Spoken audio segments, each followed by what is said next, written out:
Welcome to Dickensian Sleep Story, and welcome too to this quiet corner of the night where the streets are softened by fog. The lamps burn kindly, and the world feels a little gentler than it does by day. Before we step outside into the winter air, take a moment to settle exactly as you are. Let your shoulders loosen, as if a careful hand has unfastened a tight button at your collar. Let your jaw unclench just a little, so your tongue can rest easily in your mouth. And as you breathe in, imagine the air arriving like warm tea poured slowly. As you breathe out, imagine the day's small clatter setting itself down, one sound at a time, and growing still. Breathe in, unhurried. Breathe out, unhurried. If your thoughts wander, that is perfectly all right. Thoughts may wander the way smoke wanders from a chimney, curling, drifting, dissolving into the darker sky. You needn't chase them. You needn't hold them. Let them pass and return to the simple comfort of your blankets, the familiar weight of them, and the steady rhythm of your own breath. And tell me softly, where are you listening from tonight? If these Victorian sleep stories bring you comfort, you're warmly invited to subscribe. Now, let the room around you fade to a hush, and let another room appear in its place. A waiting room in Bishopsgate, warmed by a small stove. Beyond its windows, fog and gaslight mingle over a station platform, while somewhere nearby, a hearth keeps its patient promise steady as a beating heart. In Victorian London, on a Dickensian winter evening, made for a quiet sleep story, the fog hung in the gaslight like lace, and the thought of a hearth somewhere anywhere felt as precious as a coin warmed in the palm. On the station master's platform, in Bishopsgate, beneath lamps that hummed and hissed, a weary messenger boy stood with a parcel held careful against his coat, as if it were a small creature that might startle at a sharp sound. Alfie Crane was 14-15 if you asked him on a day when he felt tall enough for it, and the night had pressed itself into his bones with the steady persistence of snow. He was not a boy given to complaint. He had learnt early that the world did not always reward loudness, and he had made a quiet bargain with himself to do each thing properly and to let that be enough. The parcel was no larger than a loaf wrapped in brown paper that had been folded neat at the corners and tied with twine. A little dusting of snow had melted into the paper and darkened it in soft patches. It bore a label with writing that had once been clear, so careful, so hopeful, but which now looked as if the fog itself had taken a thumb to it. Alfie held it nearer to the lamp, blinking as the light made a pale halo on the paper. The ink had run where snow water had kissed it. The name, the street, the number each had become a gentle blur, like a face seen through steamed glass. He tried again, tilting it, turning it as though some angle might persuade the letters back into sense. He could make out a Mrs. at the top, and a curl that might have been an E or an L, and below it, something that ended in house. But which house? London had a fondness for houses: Rose House, Elm House, Myrtle House, each one sheltering its own small universe of teacups and worries. A steam engine sighed somewhere down the line, and the sound seemed to settle into the stones under Alfie's boots. Porters called to one another in low voices, muffled by scarves. A bell rang once, not sharp, but solemn like a church bell heard at a distance. Snow fell with the gentlest persistence, and the fog made each flake seem to drift longer than it ought, like a thought that refused to hurry. Alfie could have done what some boys would do. He could have set the parcel on the station master's desk and said, "Not my trouble." He could have gone to the warmest corner of the waiting room and let his hands thaw over the stove without another care. But he had a longing, small, simple, and stubborn, that colored everything he chose. He wanted to end the night knowing his last delivery had brought warmth, not coin, not praise. Warmth. The kettle set on. A pair of hands unknotted from worry. A face that softened with relief. He turned, stepping carefully along the platform where the lamps threw long, pale reflections on the wet stone. The station master's door stood ajar, and from within came a murmur of paper and pen, the rustle of ledgers, the steady scratch that meant order was being made out of chaos. The station master was a man with spectacles that seemed permanently surprised, perched on the end of his nose as if they had hurried there and never quite caught up with the rest of him. He looked up as Alfie entered, and the warmth of the small office coal-smell ink-damp wool wrapped itself around the boy like an old shawl. "Well, now," the station master said, not unkindly. "Still here, Crane. Your legs'll forget their legs if you stand about much longer." Alfie held out the parcel. "Sir, the address is muddled. Snow got to it. I can't make proper sense." The station master took it, turned it under the lamp, and made the same face a man makes when he is asked to name a tune he half remembers. He hummed not aloud, but with his brow. "Dear me," he said. "Dear me, dear me." He squinted.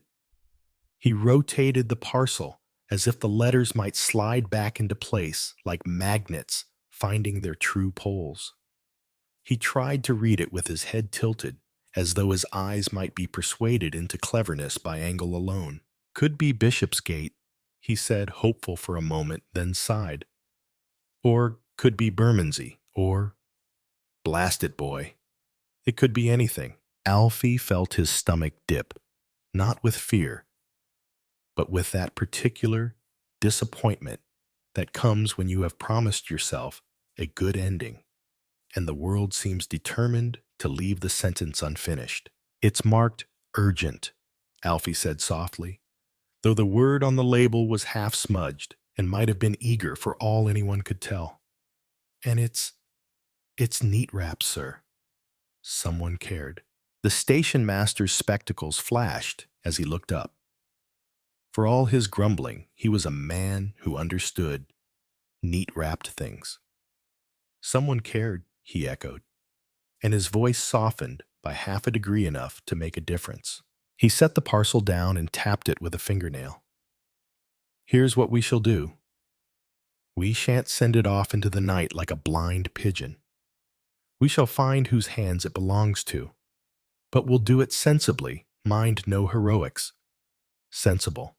"Yes, sir," said Alfie, which was his way of agreeing to everything at once, the plan, the tone, the world. The station master pulled open a drawer and produced a stub of pencil, then wrote a few notes on a scrap of paper, names, guesses, possibilities. The pencil squeaked, and in the sound there was a strange comfort. Even a muddle could be made into a list. "There's a fellow," the station master said, as if remembering a pot left on the hob. "An odd old man with a curiosity shop. Keeps all manner of things, buttons, brooches, brass keys with no locks. People take lost objects to him sometimes when they've no other idea where to put them. He has a memory like a railway timetable." Alfie's eyes lifted. "In Bishopsgate." "Near enough to it," the station master replied. "Not far, if you've good sense, and don't go dawdling under eaves where the snow drips down your collar. Name's Fagin. The name sat oddly in Alfie's ear, sharp at one end, soft at the other, like a key that might open either a cupboard or a secret. He had heard of Fagin as one hears of a shop that appears and disappears depending on who is asking. A curiosity shop, a place where objects waited patiently to be noticed again. And there's a lad about the place. Sometimes, the station master went on, quick as a sparrow talks, as if his words are chasing one another. Jack Dawkins, they call him Artful Dodger if he's feeling theatrical. He knows every turning in the fog. If you run across him, he'll point you straight. Alfie's hands tightened on the parcel as if it had grown warmer with the thought of direction. "May I take it, sir?" he asked. The station master regarded him for a long moment, seeing perhaps the boy's tired eyes, the thinness of his gloves, the careful way he stood, as if trying not to take up too much space.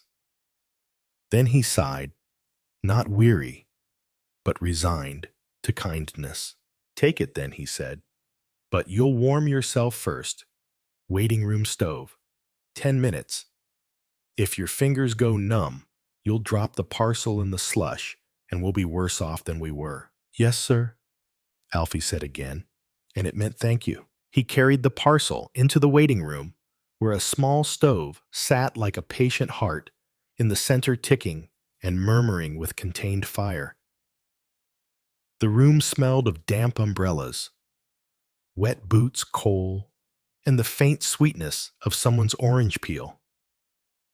Benches lined the walls, their wood polished by countless restless hands. Above, a clock watched over everyone with impartial eyes. A few travelers lingered, faces pale with fatigue, collars turned up, bags tucked close. Some stared into the stove, as if trying to read their futures in the coals.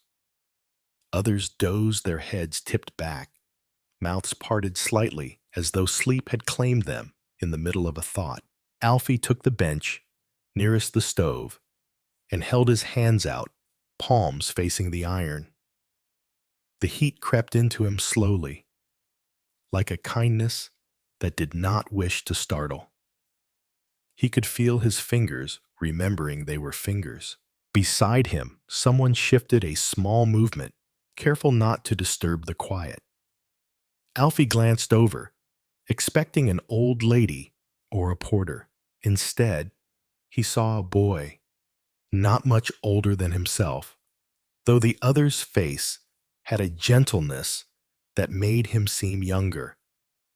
He had fair hair that lay neatly as if it had been smoothed by a thoughtful hand, and his eyes were wide in the lamplight, not with fear, but with that soft attentiveness of someone who listens for goodness. The boy wore a coat that had seen better years, but it was mended with such care that the stitches seemed almost proud. He held a tin mug between his hands, warming them, and when he noticed Alfie looking, he offered a small smile. "Cold night," the boy said. "Aye," Alfie replied, "because some things are truer when they are brief." The other boy's gaze fell to the parcel. "You're delivering something," trying to, Alfie said. "Address is smudged. Snow got at it. It's misaddressed, I suppose." The word tasted odd in his mouth, like saying a thing had gone astray when you could see it standing right there. The parcel was not lost. It was simply waiting for its proper place. The boy leaned a fraction closer, not nosy, only interested in the way a kind person is interested. "May I look?" he asked. Alfie hesitated, then nodded. He held the parcel out, keeping his grip firm, as if it might float away on the fog if he loosened it. The boy studied the label with a patient seriousness. "I'm Oliver," he said suddenly, as if he had realized he ought to give his name before he borrowed a parcel. "Oliver Twist." Alfie blinked. He knew that name too, though not from any newspaper tale or street whisper. He knew it from the way people said it when they meant someone gentle. someone who had been through hard things and come out still kind. "I'm Alfie," he replied. "Alfred Crane." Oliver's finger hovered over the blurred ink, careful not to smudge it further. "Mrs. something," he murmured. "And house, yes. That part is clear. Like you can read it better just by being—" Oliver, Alfie said, and meant it as a half-joke because jokes were warmer than silence sometimes. Oliver smiled, the corners of his mouth lifting with shy amusement. "I don't think it's me. I think it's the lamp. And the stove helps. Warmth makes the eyes kinder." Alfie watched him for a moment, struck by the simplicity of that thought. Warmth makes the eyes kinder. Perhaps it did. Oliver peered again. "There's a flourish here," he said. "See? It could be an E at the beginning of the surname, or an L." The ink ran right at the most important part. Alfie exhaled slowly, fogging the air between them. "Someone's waiting," he said, almost to himself. "That's what bothers me. If you're waiting for a parcel, the waiting gets inside you, like cold." Oliver nodded, and his expression grew tender with understanding. "Waiting can feel long," he said softly, "but it can be patient too. Like the stove. It doesn't hurry, and it still makes the room warm." Alfie looked into the stove's little window, where coals glowed like captured sunsets. A porter had left the iron door slightly ajar earlier, and now it clicked shut with a small, satisfied sound. The coals settled, and in their settling, there was a strange sense of order. A man on the far bench stirred and muttered something in his sleep. A lady turned a page of a newspaper, the paper crackling softly. The clock ticked on, as faithful as a heartbeat. Oliver shifted the mug in his hands. "Are you meant to be out in this weather much longer?" he asked. "It's my last delivery," Alfie admitted. "I thought I'd be done already. I wanted—" He stopped, because wanting things felt childish when you were meant to be responsible. Yet Oliver's face invited honesty, the way a warm chair invites sitting. "I wanted to finish with something good," Alfie said at last. "Something that makes someone feel looked after." Oliver's gaze warmed. "Then you will," he said, as if stating a fact rather than offering comfort. "You will. It may take a little wandering, but wandering isn't always wasted. Sometimes it's how you find the right door." Alfie's throat tightened in a way he didn't quite understand. He nodded, and to give himself something to do, he turned his attention back to the stove. There was a small, almost silly habit Alfie had borne of long nights and short suppers.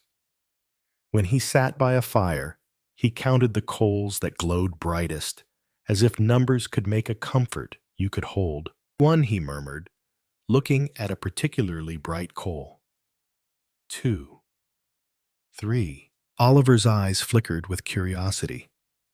"Do you count them?" he asked, gentle as a whisper. "Aye," Alfie said, a little embarrassed. "It's nothing. Just helps." "It's not nothing," Oliver replied.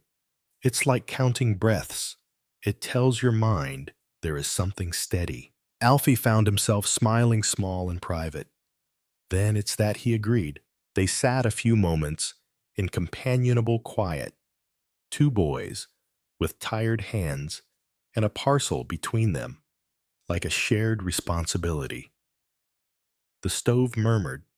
The snow tapped softly at the window, as if asking permission to come in. Then the waiting room door opened, and a draft of cold air swept across the floor like a quick, mischievous animal. In that draft came a figure slim quick hat, set at an angle that suggested confidence, even when the world was slippery with ice. He stamped the snow from his boots with theatrical indignation, as though the weather had personally offended him. Then he spotted Oliver and in the same breath spotted Alfie in the parcel. "Well now," he said with the grin that flashed bright as a coin in lamplight. "If it ain't little Oliver, sitting like a saint by the stove, and a young gentleman with a parcel looking as troubled as a vicar at a pie shop." Oliver's smile widened. "Jack," he said, fond and amused. "Jack Dawkins." The one and only Jack replied, bowing slightly, as if the waiting room were a stage and the sleepy travelers his audience. "Most call me Dodger on account of my nimble ways, though I've never dodged anything worth dodging except puddles, and even them's a challenge tonight." Alfie's first instinct was caution. Jack Dawkins had a reputation for cleverness. Yet there was something unmistakably harmless in the way he spoke, the way his eyes softened when they landed on Oliver. This was no wolf at the door. This was a sparrow in a hat full of chatter and warmth. Jack nodded at the parcel. "What's that, then?" "Christmas come late. It's misaddressed," Alfie said, and the words came out like a confession. Snow smudged the ink. "I can't make out where it's meant to go." Jack clicked his tongue sympathetically, as though he felt personally betrayed by the weather. "Snow," he said, always meddling, "won't let a man's boots stay dry, nor his letters stay legible." "Show us then." Alfie held it out, and Jack leaned in squinting. He did not touch it, only looked with the air of someone who could read a street by its scent. "Mrs." Jack murmured. "House. And that's a loop like an E, I'd say, or an L. Could be Elm's house, could be E, something else entirely." Oliver's voice was quiet. "The station master said there was a curiosity shop," he told Jack. "Mr. Fagin's." At the name, Jack's grin turned warm rather than sly. "The old gentleman," he said, and his tone held an affectionate respect, as if speaking of a favorite uncle who hoarded oddities instead of sweets. "If anyone can tell a smudged E from a smudged L, it's him. He's got eyes like a cat in a pantry. Come on, then. I'll point you along." Alfie's shoulders lifted with reluctant hope. You'll help." "Help," Jack repeated, mock offended. "Why, I live for it. I'm a public service, I am. A civic convenience. What do they call them? A guidepost with a hat." Oliver chuckled softly, and even Alfie felt the corner of his mouth tug upward. Jack clapped his hands once quietly, mindful of the dozing travelers, then pointed his thumb toward the door. "You'll want to keep close to the lamps," he said. "Fog's thick as porridge, and the snow's making everything look like everything else. But the lamps don't lie. They make little islands. Step from one island to the next, and you'll be right as rain, well as right as snow allows." Alfie stood the parcel hugged to his chest. The stove's warmth clung to his gloves, and he tried to carry it with him, as if warmth could be pocketed like a penny. Oliver rose too. "I can come," he offered, simple as that. "If you'd like the company." Alfie looked at him, surprised. "You don't have to," he said quickly. "It's my job." "It can still be shared," Oliver replied. "Some things feel lighter when two people carry them." Jack made a soft sound of approval. "Listen to Oliver," he said, wagging a finger, as if Oliver were a preacher, and Jack his unruly congregation. "He's always right about the soft things." They stepped out into the night together. The platform lamps glowed in the fog, each one surrounded by a halo that made the air look like spun gold. Snow fell in slow, patient flakes, and where it landed on iron railings, it clung like lace. The station behind them hummed with distant motion, but out here, the city seemed to hold its breath. Alfie followed Jack and Oliver down the steps and onto Bishopsgate's pavement. The street was slick, and the cobblestones shone like black glass under the lamps. Somewhere a carriage rolled by its wheels, muffled by snow, the horse's breath steaming in pale clouds. A man with a lantern passed, his light bobbing, and for a moment it looked as if another small sun had been set loose in the fog. Jack kept a steady pace, not rushed, not dawdling, like someone who knew that the night could be persuaded to kindness if you didn't argue with it. Every so often, he glanced back, making sure Alfie was still there. Parcel safe, feet sure. Keep the parcel inside your coat, Jack advised. Paper don't like snow. Paper likes tea and shelves. Oliver walked at Alfie's other side, a quiet presence. Alfie could hear the soft brush of Oliver's steps, and it steadied him in a way he hadn't expected. They passed shop windows, lit from within warm ovals of light, where loaves sat on racks, where ribbons hung like little flags, where kettles steamed behind fogged glass. In one window, a small fire burned in a grate, and Alfie felt his chest ache with the thought of sitting down, of being done, of letting the night finish without him. But he kept walking because the parcel waited, and someone else waited with it. As they rounded a corner where the fog thickened, Jack slowed and pointed with a flourish as if unveiling a treasure. There, he said, see that lamp? That's the one I call the poet, always leaning, always dreaming. And just beyond it, tucked in like a secret between two respectable buildings, is the place we're after. Alfie peered through the fog. He could make out a narrow shop front, its window crowded with objects that caught and returned the lamplight in little glints, metal glass, polished wood. The door was painted dark, and above it a sign swung gently, creaking once like an old man clearing his throat. A warm light spilled from behind the curtains, and for the first time since Alfie had picked up the parcel, he felt sure, quietly sure, that he had stepped onto the right path. Jack lowered his voice, though there was no one near enough to overhear. "Mr. Fagin's in," he said, nodding at the glow. "He's always in. The man's like a teapot that never quite stops simmering." Oliver smiled. "He'll help," he said, with calm certainty. Alfie held the parcel tighter, feeling the twine press into his glove. The night air bit at his cheeks, but the shop's light promised warmth, promised the kind of waiting that ended gently. Jack reached for the door handle, then paused, glancing back at Alfie, with a grin softened by sincerity. "Ready, young messenger?" he asked. "Let's go find your parcel its proper home."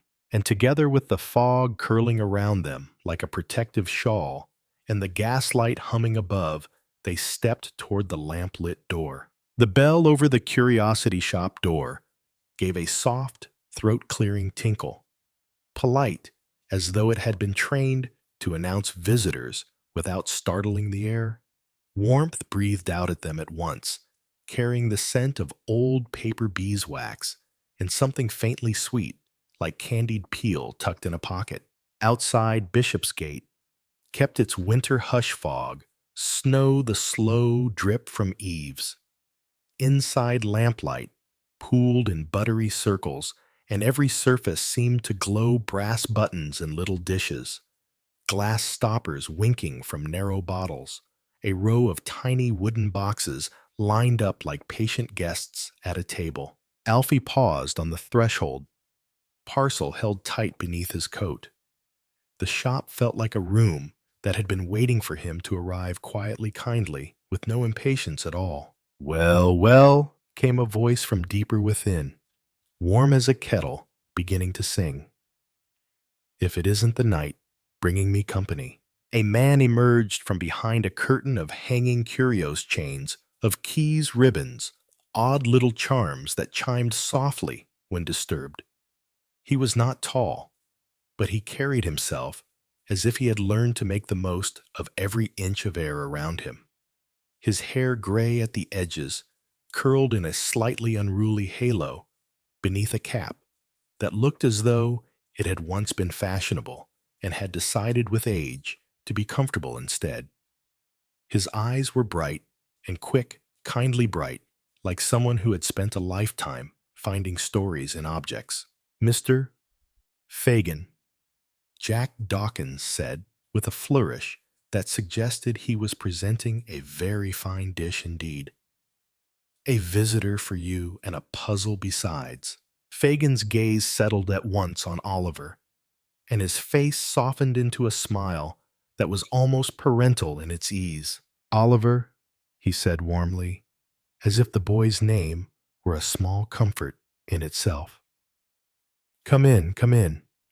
You'll bring the snow right down your collar if you stand in the draft." Oliver stepped forward and offered a small nod. "Good evening, sir. And you?" Fagin replied, then turned his bright attention to Alfie. "And who might you be, my lad?" "Not one of Jack's theatrical friends. I hope my shelves can't take the strain of any more bows and flourishes." Jack clapped a hand to his chest in mock offense. "My bows are delicate, sir, like lace." Fagin chuckled, and the sound was a soft, pleased rumble, like coals settling. "I lace. Lace that trips over broom handles." Alfie found himself smiling before he meant to. He shifted the parcel slightly, as though reminding himself why he was there. "Alfred Crane, sir," he said. "But everyone calls me Alfie. I'm a messenger. And I've got a parcel that won't tell me where it's meant to go." Fagin's eyebrows lifted with interest, the way a reader's might lift at a promising first line. "A stubborn parcel," he murmured. "Well, that's not the first time I've met an object with opinions. Come nearer, then. Let's see what sort of temper it has." He ushered them to a table near the shop's small stove, a neat iron thing that ticked quietly, doing its best against the winter.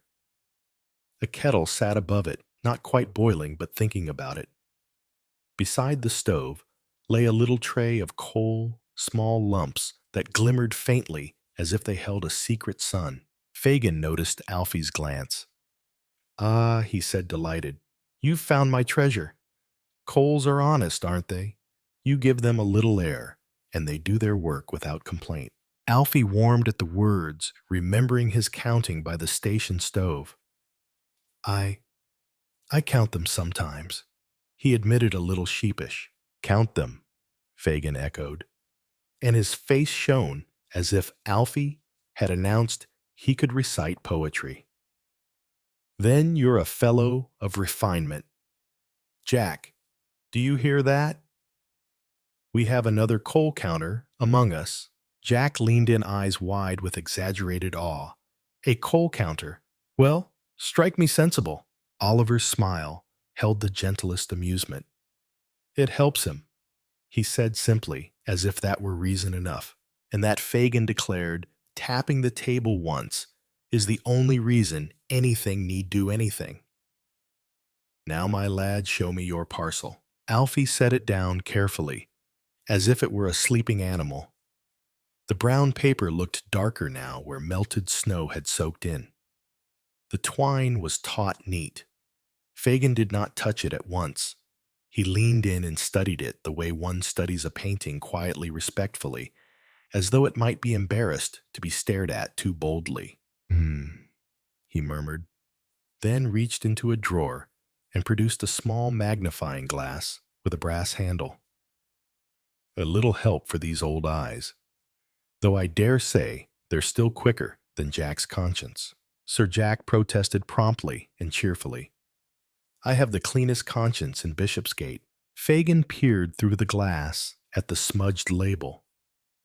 His lips moved soundlessly as he tried shapes and lines, coaxing meaning from blur. His finger hovered just above the paper, never pressing, never smearing. "Mrs. he said. Yes. And here a loop. That's an E. See the way it begins, with confidence, and then loses itself, like a man starting a speech in Parliament. Oliver leaned close, careful not to cast his shadow. E, he murmured. Ill, Fagin continued. Or E-N? No. That's an L. And beneath house, certainly. House as proud as you please. Alfie held his breath as though the parcel might stop cooperating if he breathed too loudly. Fagin's eyes flicked to the corner of the label, where a small stamp had been pressed in wax, faint now softened by damp. He tilted the parcel, so the lamplight caught it. Ah, he said with a satisfied hum. There we are, a little seal.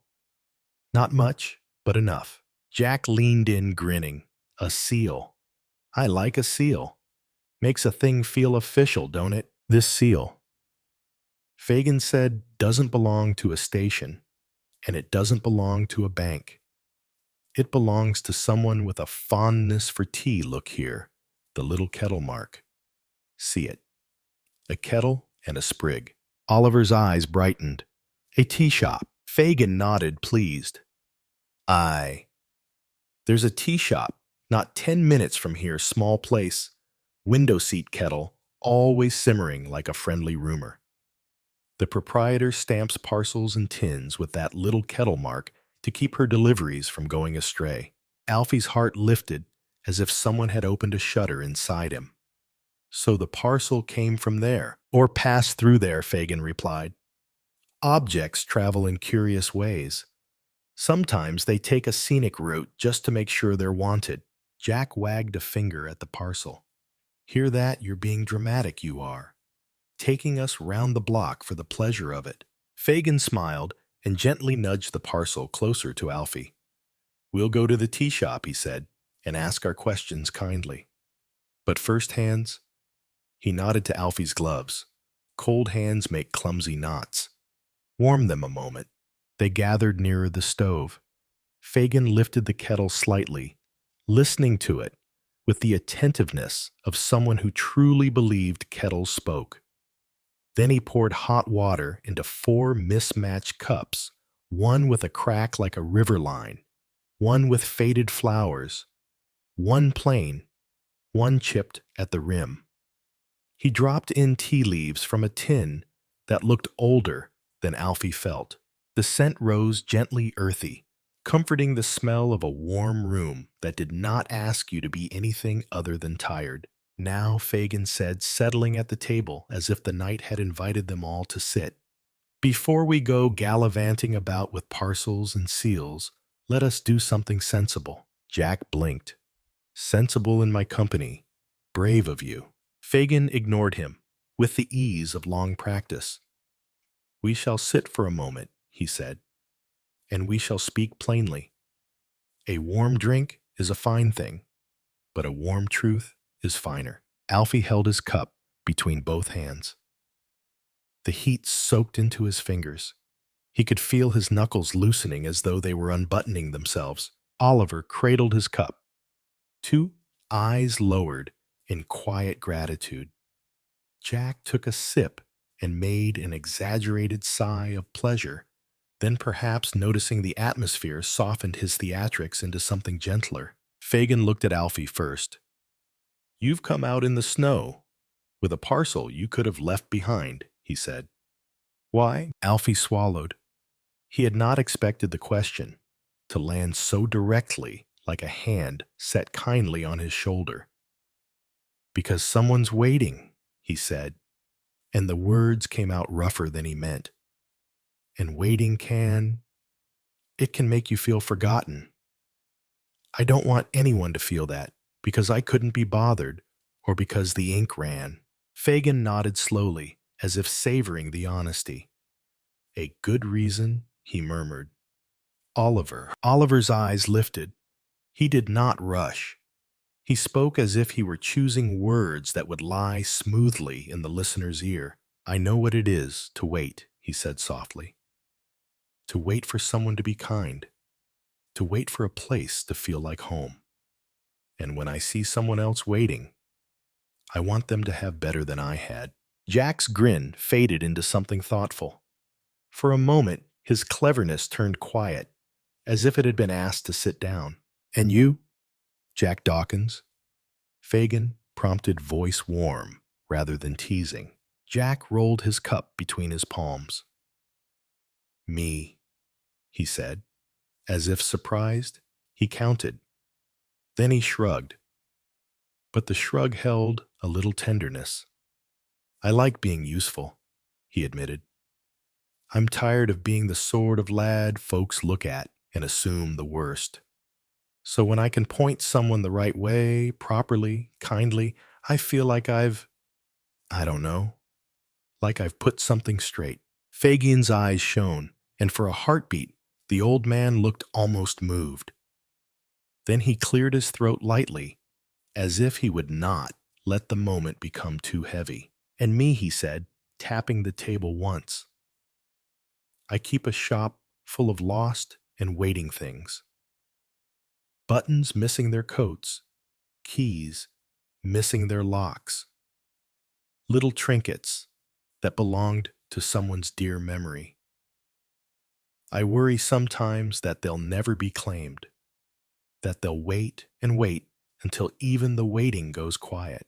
His gaze drifted to the shelves where objects sat in patient rows as if listening. "So, when a parcel comes in with a smudged name," he added, "I like to think we can help it find its way. Not because the parcel matters more than any other parcel, but because finding is a sort of mercy."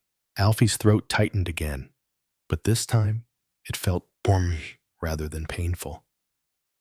He took a slow sip of tea and let the heat spread through him like reassurance. For a moment, they sat together, 4 figures gathered by a stove, snow tapping faintly against the window, the shop's lamplight making everything feel softly held. Alfie noticed in that quiet that waiting did not have to be lonely, not if someone sat with you. Fagin set down his cup and smiled briskly, as if to keep the mood buoyant. "Right," he said. "That's enough solemnity. Jack, if you begin to sigh, I shall have to check you for fever." Jack brightened at once. "No danger of that, sir. My sighs are purely decorative." They bundled up again. Alfie careful with the parcel, Oliver tucking his scarf higher, Jack setting his hat at a brave angle. Fagin, surprisingly nimble, drew on his coat and took a small lantern from a hook, though the street lamps would do. It seemed he liked carrying a little light of his own, the way some people like carrying a good story. Outside, the cold wrapped itself around them, brisk and insistent. The fog had thickened, and the gas lamps floated in it like golden moons, each one an island, as Jack had said. Snow continued to fall with patient determination, softening the edges of the city. They moved from lamp to lamp. Alfie watched the lantern glow on Fagin's sleeve, watched Oliver's breath puff white in the air, watched Jack's feet find the surest stones without seeming to try. "Tea shop's just here," Jack murmured, pointing with his chin.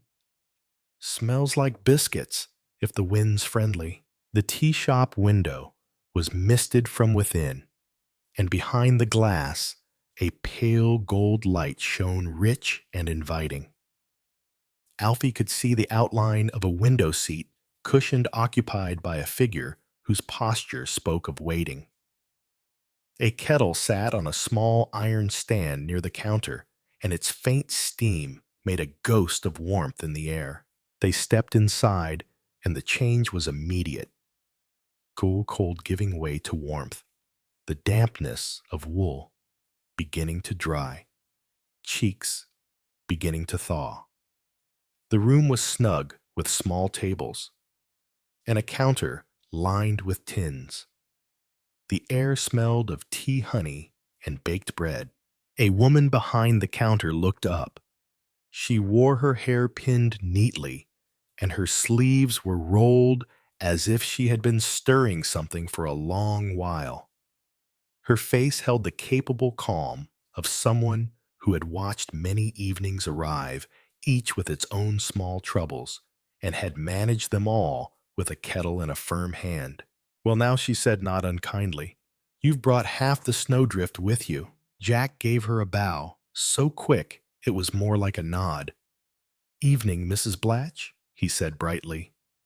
"We've come on official business, parcel business." Mrs. Blatch's eyes narrowed with amused suspicion. "Official," she repeated. "In your mouth, that word always sounds like it's wearing a false mustache."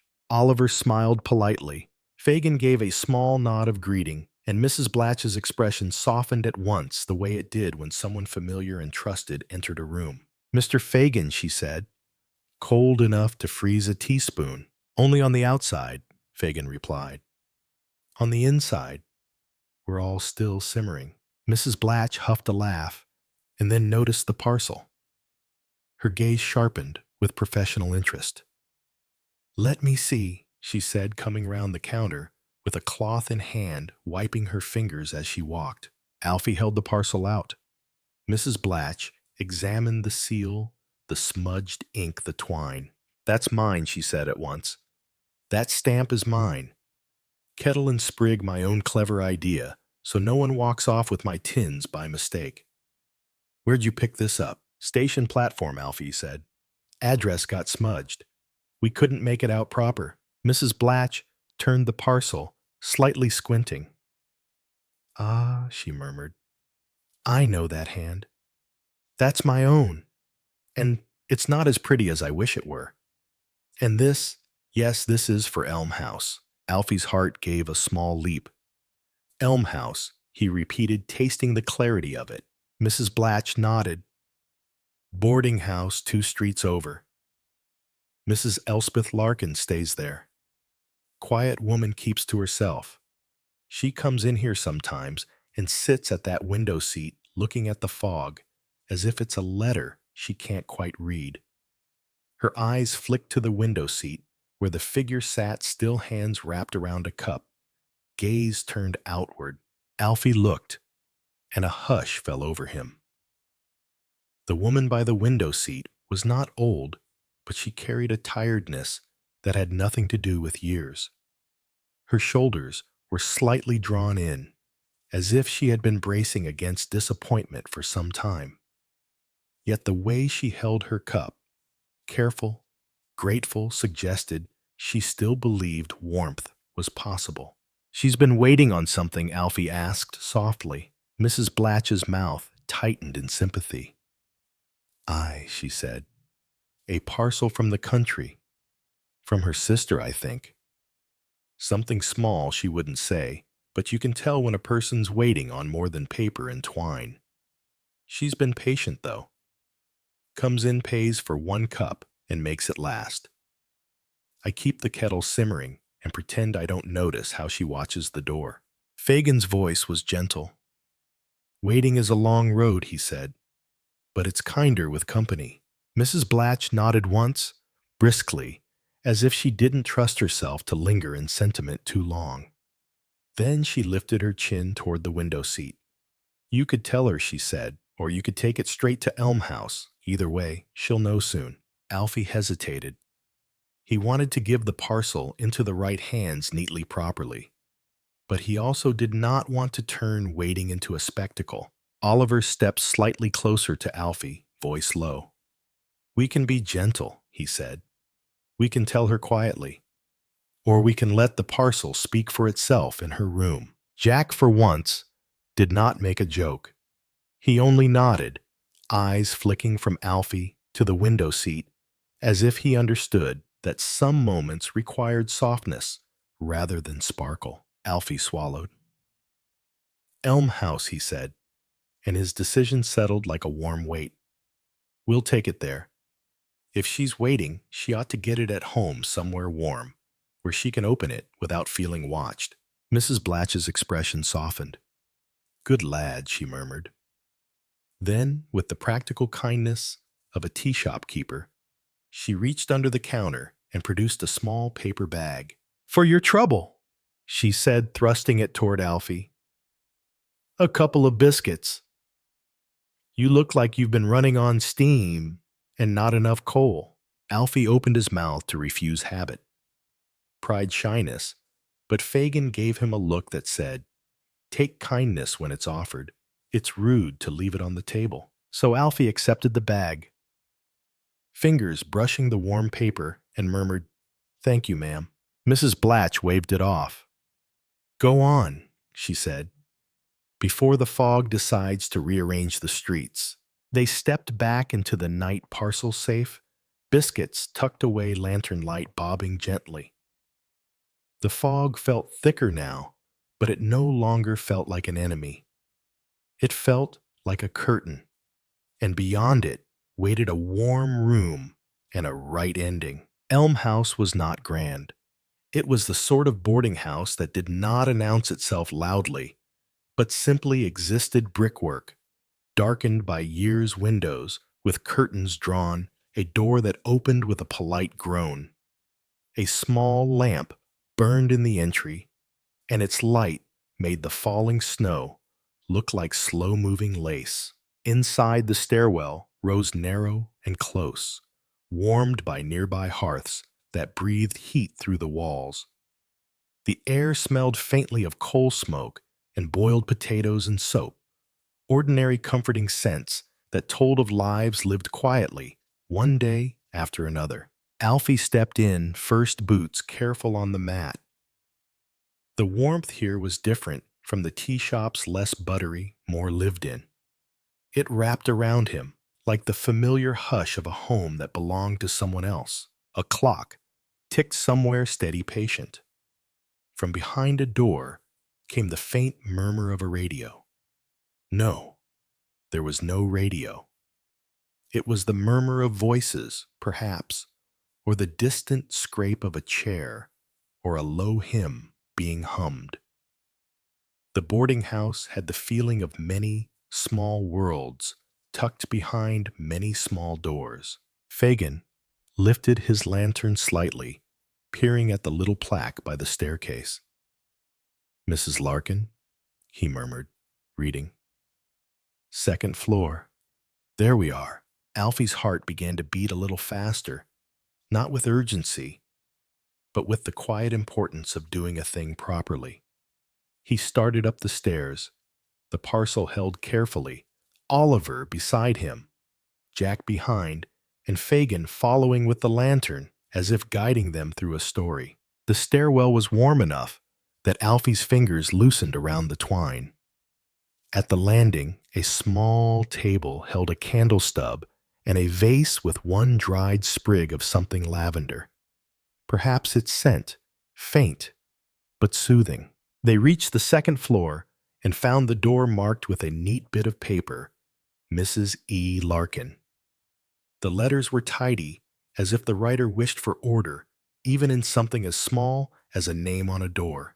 Alfie raised his hand, hesitated, then knocked softly twice. The sound was gentle, respectful, like a question asked with care. From within came movement, slow, careful. A pause. Then the door opened a few inches, and a woman's face appeared in the crack, lit by warm lamplight behind her. Her eyes widened slightly when she saw them, 4 figures on a stairwell at night, snow in their hair, lantern glow in their faces. But her expression did not harden into fear. It softened into wary curiosity, as though she had been expecting something and could not quite believe it had arrived. Yes, she said quietly. Alfie cleared his throat. Beg pardon, ma'am, he said. Are you Mrs. Elspeth Larkin? I am, she replied, and her hand tightened on the door edge. Alfie held the parcel out as if offering something precious. This came to the station, he said. The address got smudged in the snow. We followed the seal. Mrs. Blatch at the tea shop said it belonged here. For a moment, Mrs. Larkin simply stared at the parcel. Her eyes moved over the twine, the brown paper, the faint kettle stamp. Her breath caught small, almost soundless. Then very slowly, she opened the door wider. "You found it," she whispered. Not quite a question. Not quite a statement, more like a prayer that had been answered gently. Oliver stepped forward, his voice soft as falling snow. "You've been waiting," he said. And it was not an accusation. It was understanding. Mrs. Larkin's eyes shone suddenly bright with held-back feeling. She pressed a hand to her chest as if to steady herself. "I have," she admitted. "It's foolish, I know. It's only a parcel, but it's from my sister, and I haven't heard in some time." Jack shifted hat in hand, now his bravado left downstairs out of respect. "Not foolish at all," he said, unexpectedly earnest. "Waiting's a proper full-time job." Fagin gave a warm chuckle, gentle as a blanket settling. "May we come in a moment, Mrs. Larkin?" he asked, "only to make sure the parcel finds the right table and doesn't tumble down the stairs after all that hard work." Mrs. Larkin hesitated, then nodded. "Yes," she said softly. "Yes, of course." She stepped back to let them enter, and warmth embraced them. True indoor warmth, the kind that lives in curtains and rugs and teacups. A small fire burned in the grate, coals glowing steadily. A kettle sat nearby, as if the room had been keeping itself ready for comfort. Mrs. Larkin's room was simple, but cared for: a small table, a chair by the fire, a bed neatly made with a folded blanket at its foot. On the mantelpiece sat a few cherished things: an old photograph in a frame, a little china bird, a spool of thread. Alfie set the parcel on the table, hands suddenly uncertain now that the journey had ended. Mrs. Larkin stood over it as if afraid to touch it, as if touching it might make the moment less real. Oliver drew a chair out gently. "Sit," he suggested. "You don't have to hold yourself up when something heavy finally arrives."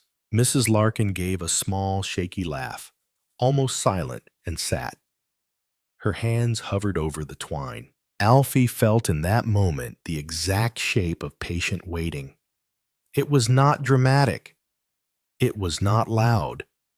It was a woman sitting by a fire with a parcel before her, breathing carefully as though her heart were a delicate thing. Fagin moved nearer the grate and crouched with surprising ease. He glanced at Alfie and winked. "Count them, lad," he murmured. Alfie blinked, then looked into the fire. The coals glowed quietly dependable. "One," he whispered. "Two, three." Oliver's eyes softened. Jack's mouth quirked into the faintest smile. Even Mrs. Larkin, hands on the twine, seemed to breathe a little easier, as though the counting gave her permission not to rush. When Alfie reached 7, Mrs. Larkin began to untie the knot. The twine came away with a soft sigh. The paper unfolded corner by careful corner. Inside was tissue neatly arranged, and beneath it a small tin one of Mrs. Blatch's stamped with the kettle and sprig. Beside the tin lay a folded letter, and atop it, wrapped in a strip of cloth, something small and delicate. Mrs. Larkin's fingers trembled as she lifted the letter first. She looked at the handwriting, and her face changed, her eyes filling her mouth, softening, her shoulders sinking as if she had been holding herself upright on sheer will alone. "It's her hand," she whispered. "My Nora." Oliver stepped closer, but he did not crowd. "Would you like to read it?" he asked. "Or would you like simply to hold it a moment?" Mrs. Larkin closed her eyes, briefly, pressing the letter to her lips, in a gesture so tender it made Alfie's chest ache. "I'll read," she said, voice faint but steady. "I've waited. I can read, And as the fire crackled softly and the fog pressed at the window like a curious listener, Mrs. Larkin began to unfold the letter slowly, patiently, as though she were unwrapping not only paper, but the very thing she had been missing. Mrs. Larkin unfolded the letter with both hands, as though it were a thin living thing that might flutter away if handled roughly. The paper gave a small, familiar rustle, one of those sounds that seems to carry a whole room's worth of meaning. Alfie watched her face as she scanned the first lines, and he saw in the way her eyes softened that the words had already begun to do their quiet work. She did not read it like a performance. She read it like a person drinking after thirst, slowly, carefully, as if each sentence ought to be savored before it slipped away. "It's from late December," she murmured, voice catching slightly. "She's apologizing for the delay.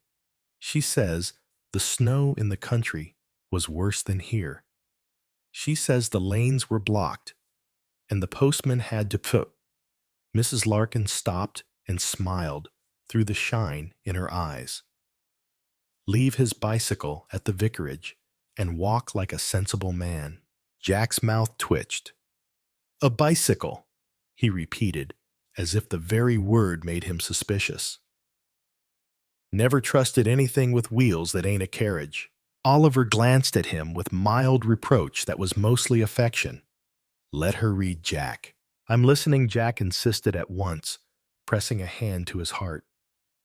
"I'm the very picture of patience." Mrs. Larkin continued the letter's story, coming into the room like a warm shawl drawn from a chest. She says she's been thinking of me sitting by the tea shop window," Mrs. Larkin whispered. And the tenderness in her voice made Alfie's stomach tighten with that sweet, aching sort of empathy.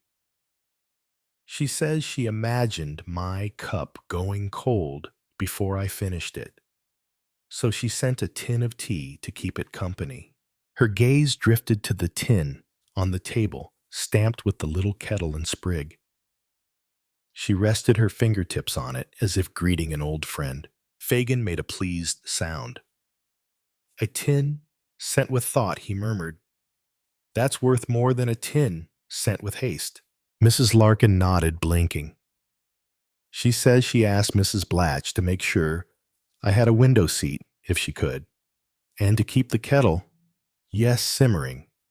She calls it a small domestic lighthouse." Mrs. Larkin gave a breath of laughter, quiet and surprised. Nora always did have a way with words. Oliver's eyes warmed. "That's very kind," he said simply. Mrs. Larkin's finger moved down the page. "She says she hopes I'm eating properly." She read, her voice turning wry. "She says she remembers how I can live on tea and resolve when I'm worried."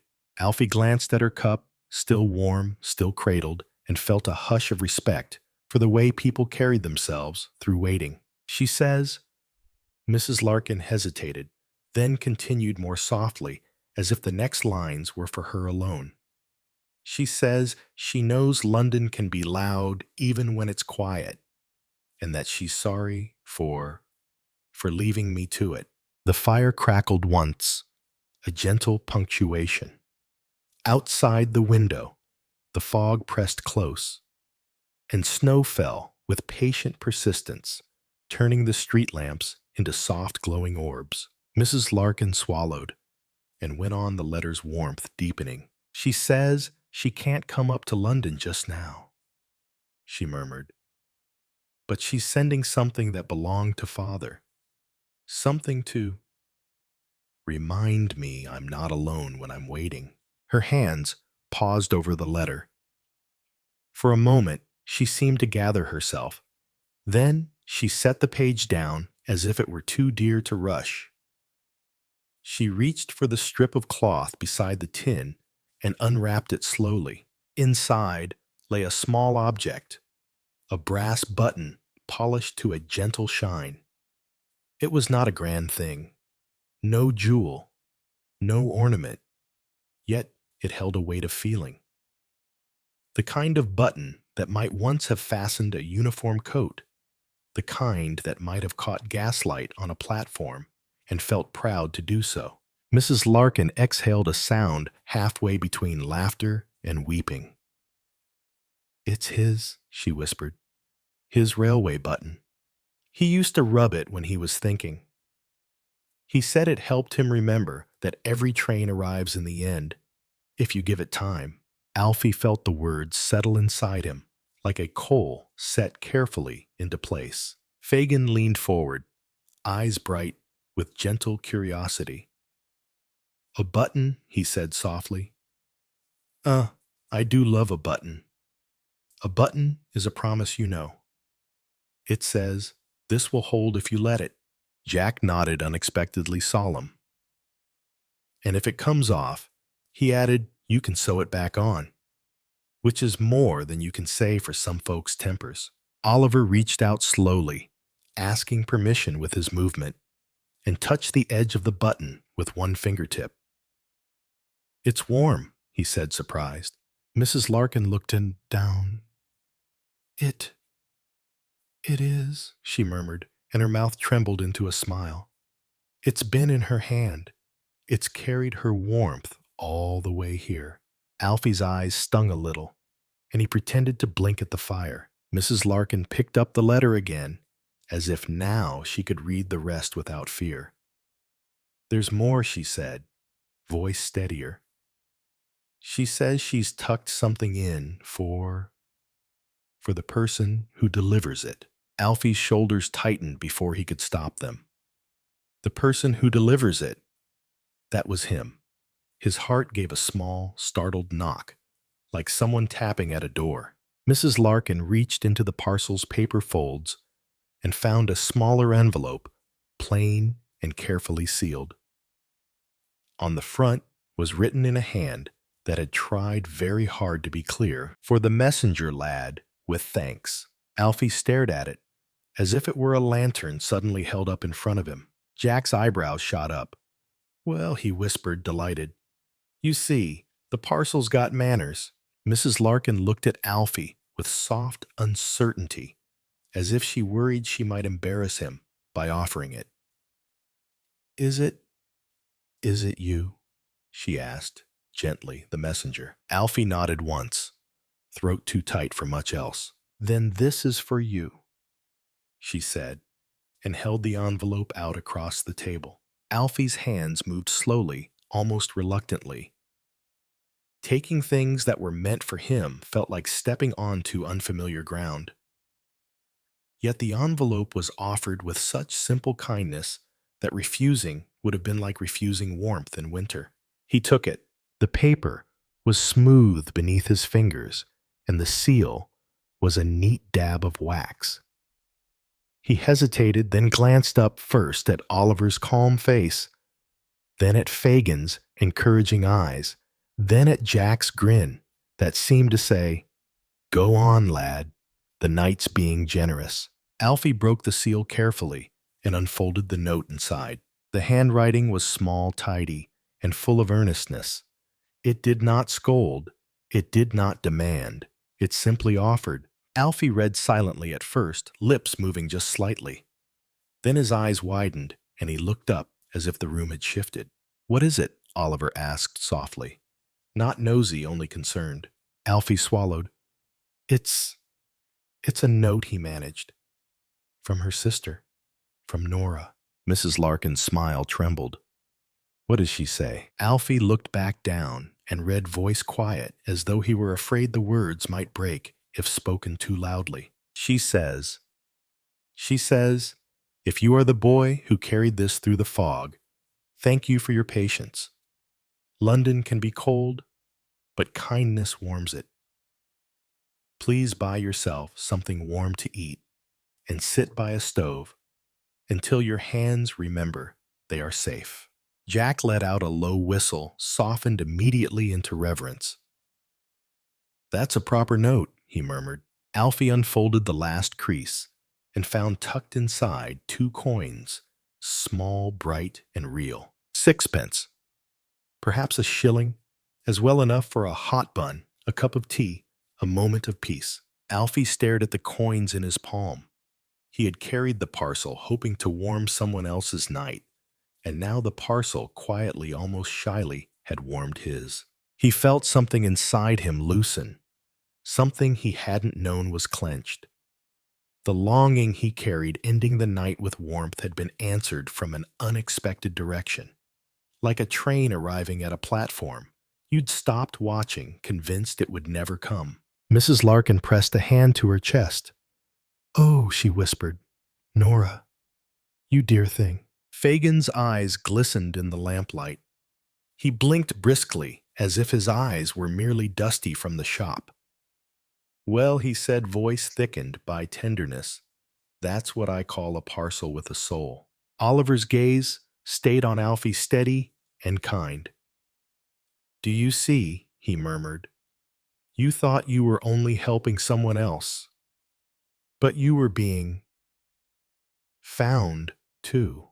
Alfie nodded, unable to trust his voice.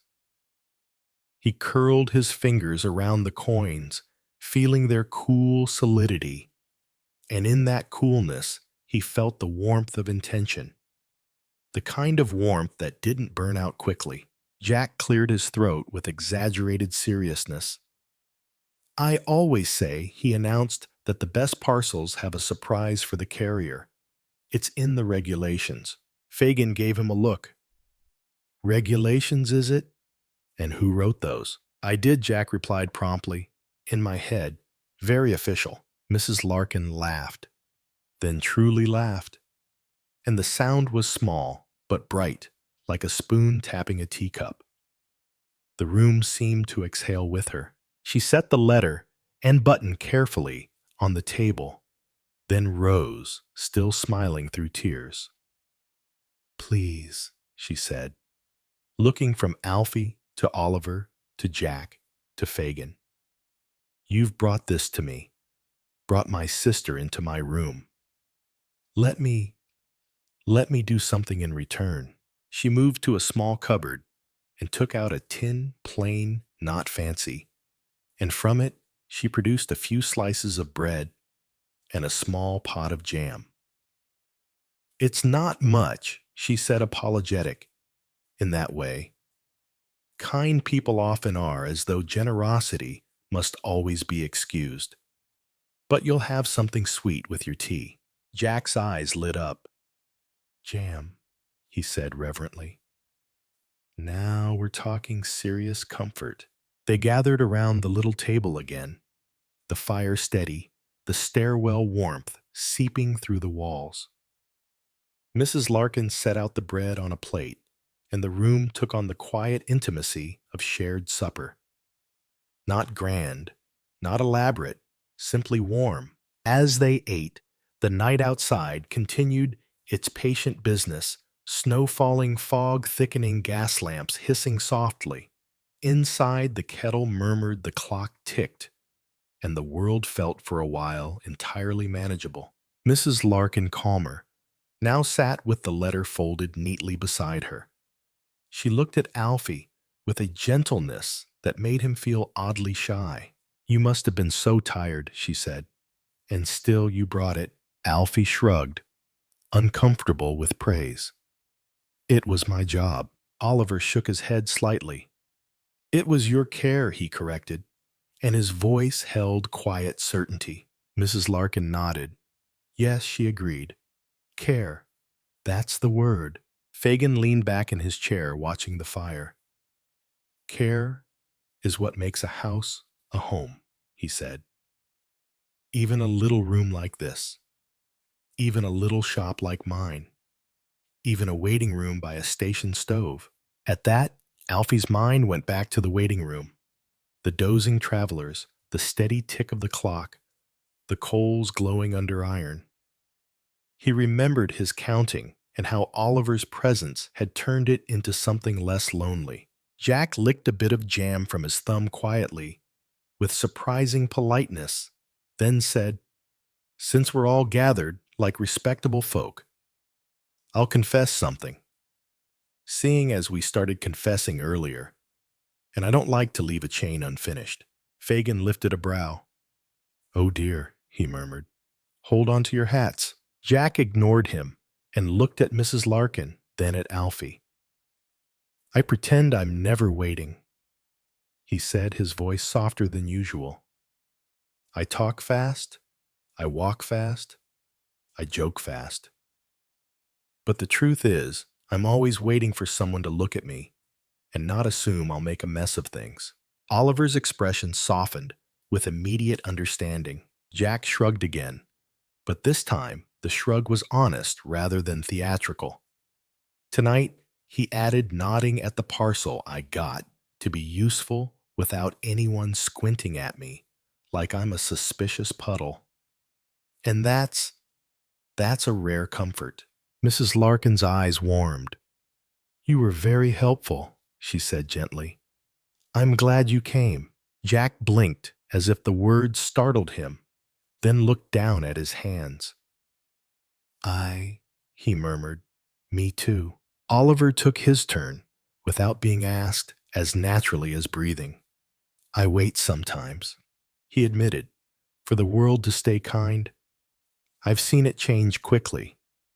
But nights like this remind me, kindness can be steady, like a fire. It needs tending, but it doesn't vanish if you don't shout at it. Fagin's fingers drummed lightly on the table. And I, he said, voice warm, wait for lost things to be claimed. Not because I mind keeping them, I rather enjoy the company of a good assortment, but because I want each object to know it belongs to someone. Waiting is easier when you know you're meant. Mrs. Larkin looked down at the button, then at the letter, then finally at Alfie. I waited, she said softly, and I pretended I didn't. I sat in the tea shop and told myself I was only warming up, only passing time. But I was hoping, and when the hoping went on too long, I began to worry. There was something wrong with me for hoping at all. Her voice wavered, then steadied. Tonight, I don't feel wrong. I feel looked after. Alfie's chest tightened, and he nodded, because that was exactly what he had wanted for her. Outside, a distant church bell tolled the hour, muffled by snow, softened by fog, as if the city itself were trying not to disturb anyone's peace. The sound drifted through the glass and disappeared, leaving behind a deeper quiet. Fagin stood then, stretching with a little groan that sounded more like theater than pain. Right, he declared briskly, as though to keep the room from growing too heavy with feeling. We've done our good deed. We've eaten jam. We've turned waiting into something bearable. Now, we must make sure our young messenger lad gets safely back to his own corner of the world. And perhaps, if we are clever, we'll put those coins to work in the way Nora intended. Alfie blinked. I can go, he said quickly, because habit told him not to be a burden. Oliver's gaze was steady. We can walk with you, he said, as though it were the simplest thing in the world. Jack popped his hat back on with a jaunty tilt relief, returning to his face now that the confessions had been spoken. Aye, he said. Besides, the fog's thick enough to hide a whole choir. Wouldn't want you wandering into a chimney by mistake. Mrs. Larkin rose too. She moved to the shelf and took down a small woolen scarf, plain mended at the ends. Here, she said, and held it out to Alfie. It's not fine, but it's warm. Just for tonight, please. Alfie hesitated, old instincts pushing him to refuse to say he didn't need it. But Oliver's gentle look reminded him. Take kindness when it's offered. Don't leave it on the table. He accepted the scarf and wrapped it around his neck. It smelled faintly of soap and hearth smoke, the scent of a room that had endured many evenings. "Thank you," he whispered. Mrs. Larkin smiled calmer now, as though giving the scarf had completed a circle. "Thank you," she returned, "for bringing my sister's words home." They stepped back into the stairwell, warm air following them for a moment, before the door closed softly behind. The boarding house stairwell glowed with lamplight, its narrow walls holding the heat of nearby hearths like a secret. As they descended, Alfie felt the night's cold waiting below, but he also felt around his neck the honest warmth of wool. Outside, the fog had thickened to a velvet curtain, and the gas lamps shone through it like patient stars. Snow fell in steady silence, and the streets were quieter now, as if London itself had settled into sleep. They walked together, moving from lamp to lamp. Fagin held his lantern low, letting it light the cobbles gently. Jack pointed out the safest patches of the pavement with a quick toe. Oliver stayed close to Alfie, his presence as calm as the rhythm of footsteps. And Alfie, tired, warmed quietly, astonished, kept his hand in his pocket around the coins, feeling their weight and thinking of Nora's note. "Sit by a stove until your hands remember they are safe." The thought made him breathe more slowly. They passed the tea shop. Again, its window, now dimmer, its kettle likely still murmuring for whoever remained. Mrs. Blatch's sign swung faintly creaking once. Fagin paused and looked in as if to check the shop was properly tucked in for the night. "She keeps her kettle like a promise," he murmured. Jack nodded. "A promise that smells like biscuits." They continued on, and as they neared the station, Alfie heard it. Before he saw it, the distant sigh of an engine, the soft call of a porter, the familiar tick of the waiting room clock that seemed to reach out into the cold. When they stepped back onto the station approach, the platform lamps were still hissing gently, their light making halos in the fog. The station felt like a great patient creature awake even when the city slept. Alfie's shoulders sagged with relief. He had made it back. The parcel had found its door, and the night had given him something he hadn't known, to ask for proof that his small carefulness mattered. "Now," Fagin said, turning to Alfie with a brisk kindness, "we fulfill Nora's instructions. Stove first." They went into the station waiting room, and the stove was still glowing steadily, as if it had been waiting for them all along. A few travelers remained huddled, quiet eyes half-lidded with fatigue. One man dozed with his hat tilted over his face. A woman rocked a sleeping child gently, the child's breath a soft little puff. Alfie sat on the bench nearest the stove, and when he held his hands out to the warmth, he felt them loosen at once, like they recognized the place. Oliver sat beside him. Jack leaned against the wall with a casual air, though he kept glancing around as if making sure everyone was comfortable. Fagin stood near the stove, lantern set down, hands clasped, as if pleased to see the room's steady heart still beating. Alfie took out the coins and looked at them again, then tucked them away.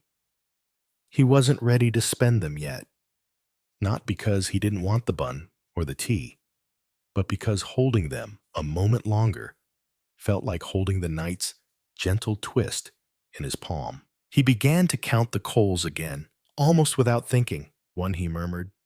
"Two, 3, and this time, as the warmth crept into his fingers, he realized he was not counting to pass the waiting.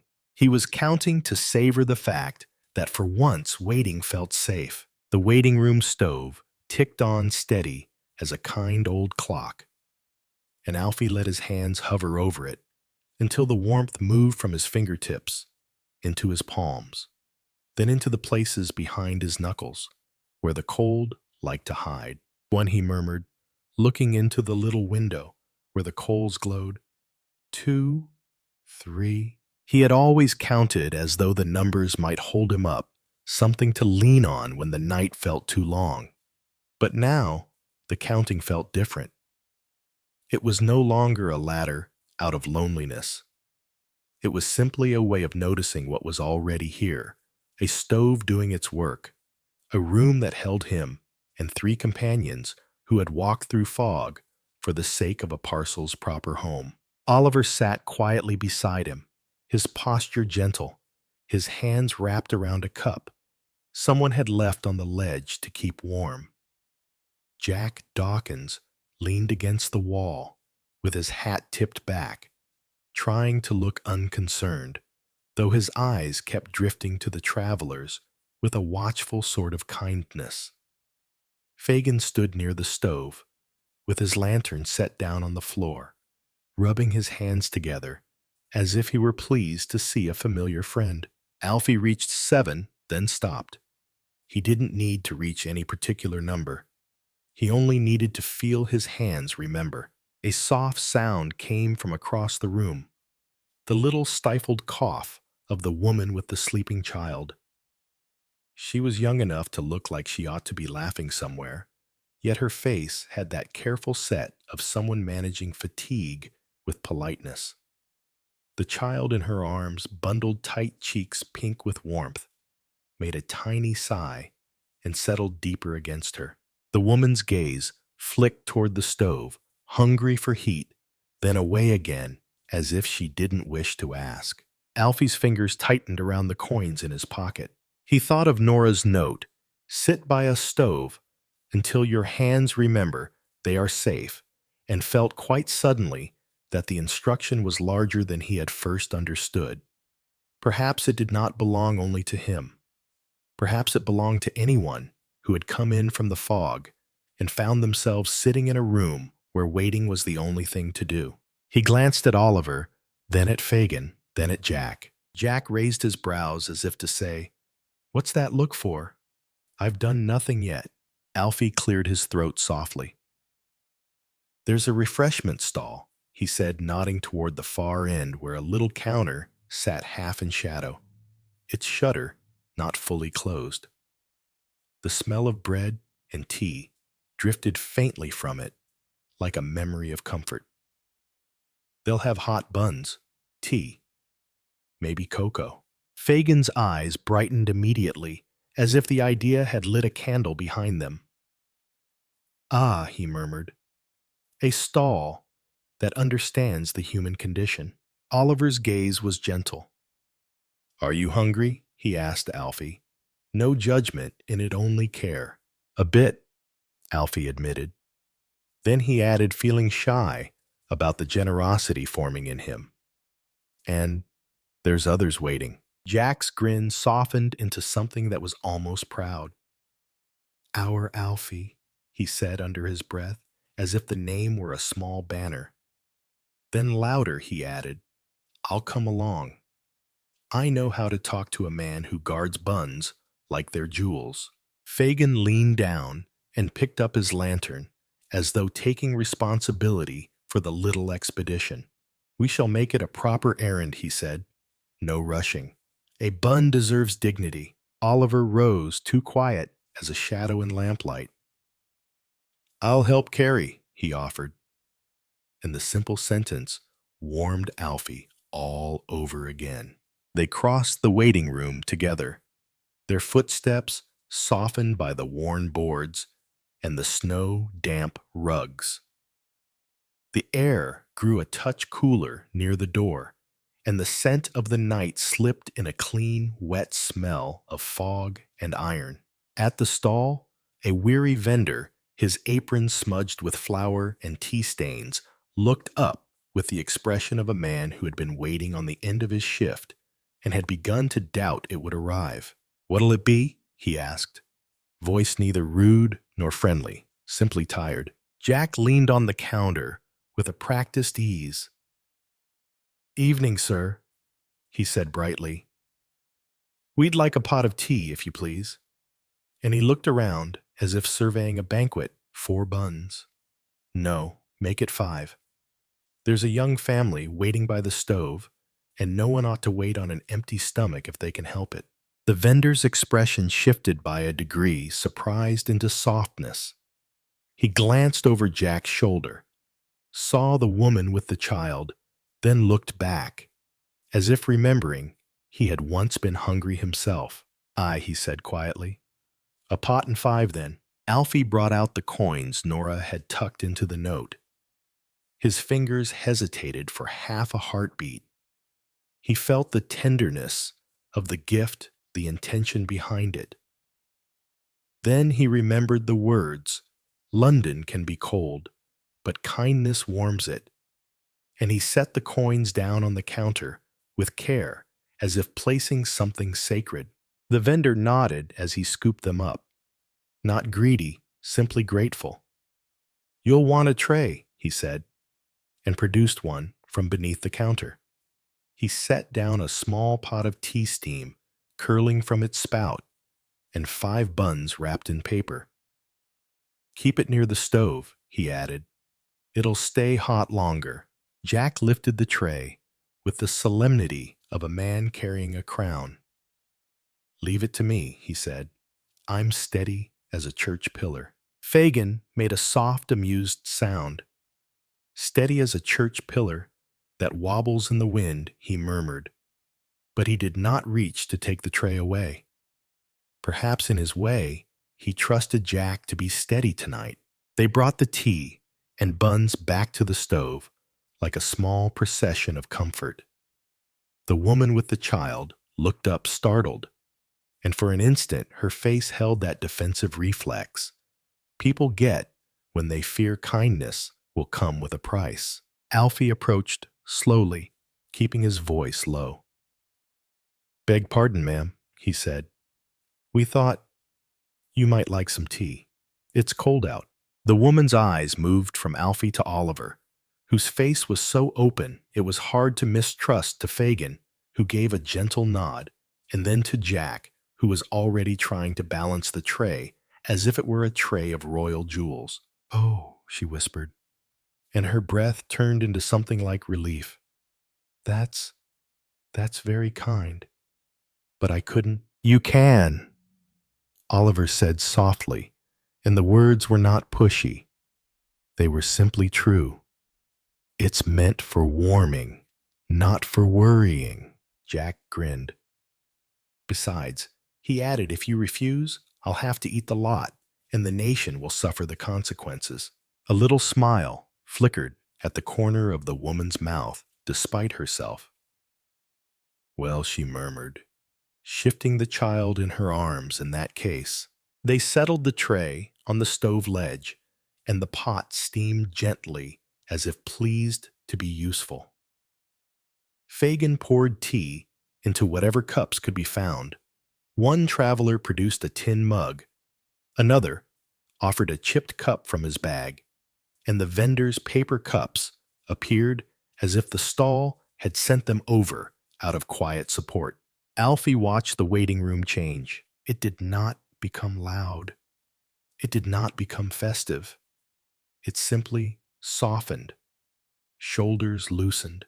Faces turned toward one another rather than toward the clock.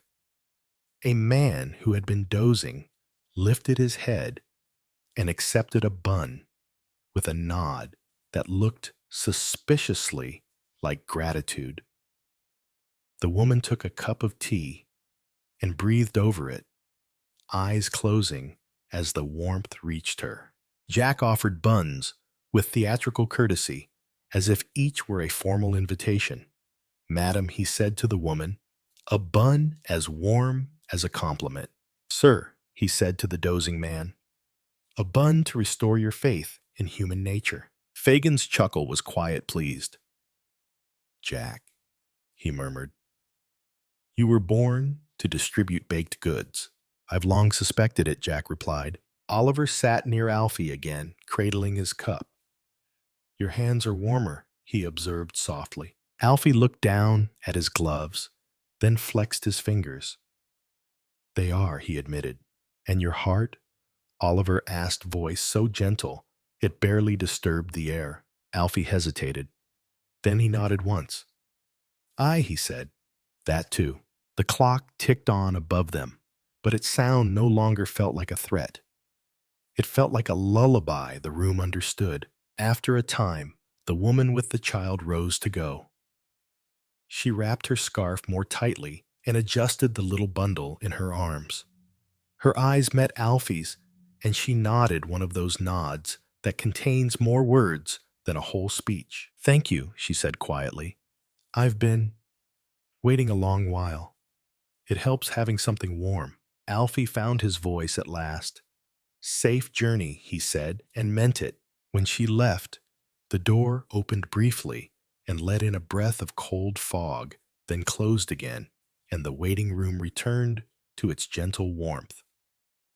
A few travelers drifted away too, following their own timetables, their own hopes. Fagin watched them go with a thoughtful expression, as if seeing each person's waiting like a thread in a tapestry. "Look at that," he murmured. "A stove can make a little community faster than any speech." Jack nodded, suddenly quieter. "People are kinder when they're warm," he said almost to himself. Oliver's gaze went to the coals. "And when they share the warmth," he added. Alfie felt the absence of the coins in his pocket, and strangely did not feel poorer for it. He felt lighter. The vendor's stall shutter creaked as it began to close properly, and the station's sounds shifted toward midnight quiet. Somewhere down the platform, a porter's footsteps echoed softly, then faded. Alfie realized, with a small start, that his last delivery had indeed brought warmth. Just not only to the place he'd first imagined. It had brought warmth to a tea shop window seat, to a small room in Elm House, and now even to a waiting room by a stove. He turned to Fagin. "I should report to the station master," he said. "He'll wonder what became of me." Fagin's eyes twinkled. "Ah, yes," he said. "A man who likes order in his ledgers. We must not leave him waiting." Jack perked up. "Come on, then," he said, pushing off from the wall. "Let's go give him a tale. He loves a tale. Does the station master pretends he doesn't, but he does." They crossed to the station master's office, where the door was still ajar, and the lamplight still fell on neat piles of paper. The scratch of a pen paused as they appeared. The station master looked up, spectacles glinting. His eyes took in the little group. Alfie with scarf, newly wrapped Oliver, calm and clean, in the lamplight, Jack with his hat at that irrepressible angle, and Fagin with his lantern and his air of amused dignity. "Well," the station master said, voice dry with relief he didn't wish to admit. "If it isn't my missing messenger, returned from the fog like a ghost with a conscience." Alfie stepped forward. "Beg pardon, sir," he said. "We found the address. Elm House, Mrs. Larkin. The tea shop seal let us write." The station master's brow lifted. Did it now? He leaned back slightly, as if settling into the satisfaction of a puzzle solved. "And the parcel delivered," Alfie said, and the single word felt like a door clicking neatly shut. The station master's gaze moved to Fagin. "So it was you," he said, not accusing, simply acknowledging. "You and your shop full of lost buttons and whatnot." Fagin bowed slightly. "Guilty," he said. "I have a weakness for putting things right." The station master snorted, but there was warmth beneath it, a fine weakness. The city could do with more of it. His eyes returned to Alfie. "And you," he said, voice shifting into something a fraction gentler. "You could have left it on my desk. You could have gone home." Alfie swallowed. "I didn't want her waiting," he said simply. The station master studied him for a long moment, then nodded once, decisive, as though making an entry in an invisible ledger. He reached into a drawer and produced a small object, a brass token, the kind the railway sometimes issued for errands or special tasks. It was worn smooth, its edges softened by many hands. Here, he said, and placed it in Alfie's palm. Not wages, not charity. A token. You keep it, and you remember you did your work properly tonight. Alfie's fingers curled around it. The brass was warm from the station master's hand. "Thank you, sir," he whispered. The station master cleared his throat, roughly embarrassed by his own decency. "Aye, well," he said, "don't go making a habit of making me proud. It'll ruin my reputation." Jack grinned. "Too late, sir," he said cheerfully. "We've all seen it." The station master waved a hand as if shooing a sparrow. "Get out," he muttered. But there was no heat in it. They stepped back into the waiting room once more, and the stove still glowed. The air felt thicker now with late-night calm. The fog outside pressed against the windows like a soft gray blanket, and the gas lamps beyond looked like sleepy eyes. Alfie sat again just for a moment, because his legs were finally admitting how tired they were. Oliver sat beside him without fuss. Jack stood nearby, rocking on his heels as if his body could never entirely accept stillness. Fagin took out something small from his coat pocket, an odd little object from his shop perhaps, and rolled it gently between his fingers as he watched the coals. "You know," Fagin said quietly, "there's a thing about waiting I've observed." Jack gave a dramatic sigh. "Here it comes. Wisdom." Fagin ignored him with affectionate ease. "Waiting feels hardest when it has no shape," he continued. "When it's just time, empty and cold. But give waiting a stove, a cup of tea, a person to sit beside, and suddenly it becomes a room you can live in for a while." Oliver nodded slowly. "And you can breathe," he murmured. Alfie looked down at the token in his hand, then at the stove's glow, then at the fog beyond the glass. He thought of Mrs. Larkin sitting by her own fire letter, folded beside her button, warm in her palm. He thought of Mrs. Blatch, keeping her kettle simmering like a domestic lighthouse. He thought of Nora's note traveling across distance, not as urgency, but as patience. And he felt for the first time in a long while that the city's waiting did not have to swallow him. It could hold him. Jack leaned closer, voice low, suddenly sincere. "Where you going now, Alfie?" he asked. "Home," Alfie nodded. "Boarding house," he said. "Not far." Oliver's gaze softened. "Will it be warm?" Alfie hesitated, then said honestly, "It's warm enough. There's hearths, and the stairwell's always warm." But he stopped because saying loneliness aloud felt like admitting to a weakness. Fagin's eyes crinkled gently. "But the warmth doesn't always reach the inside," he finished for him, not unkindly. Alfie exhaled. "Aye," he admitted. Oliver's hand moved lightly briefly to Alfie's sleeve, the smallest touch of companionship. "It reached tonight," he said softly, "and it can reach again." Jack straightened and pretended to yawn with great exaggeration, perhaps to keep the moment from becoming too tender. "Right," he declared. "We'll see you to your door, like respectable gentlemen, and then I'll go find a corner of the world that will tolerate my charm." Fagin chuckled. "A difficult search," he said. They rose and stepped out once more into the foggy night.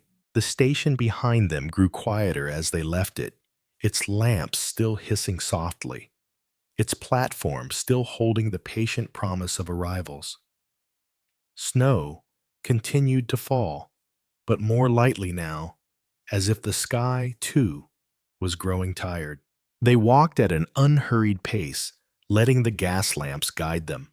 Their footsteps made a soft, steady sound on the cobbles and the fog made the world feel smaller, safer like a room with the curtains drawn. Alfie's boarding house was not far, and when they reached it, the doorway glowed faintly with lamplight. The stairwell inside breathed warmth just as Alfie had said, the nearby hearths sending their comfort through brick and wood. Alfie paused on the threshold, turning to them with an awkwardness that was almost sweet. He didn't know how to end nights like this one. He was used to ending nights alone quietly, as if slipping out of his own life so as not to disturb anyone. "Thank you." He said the words too small for what he felt. Oliver smiled. "You're welcome," he replied, as if it were the simplest exchange in the world. Jack tipped his hat. "Sleep well, Alfie," he said, then added with a grin, "and don't let the fog steal your boots." Fagin's gaze was warm, his voice gentle. "Keep the token," he said, "and keep the memory. When you're waiting again, and you will. Because everyone waits, remember. There are stoves in the world, and people who know how to sit beside them." Alfie nodded, and something in his chest settled. He touched the scarf around his neck. Mrs. Larkin's scarf, and thought with a quiet resolve that he would return it tomorrow with a note. A proper note. A neat note. The kind that closed a kind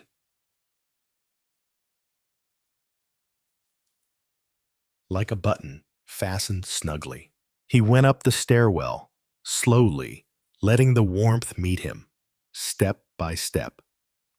At the landing, he glanced down once more and saw them, still there a moment, 3 figures in the doorway's glow, framed by fog beyond, like characters paused in a lamplit picture.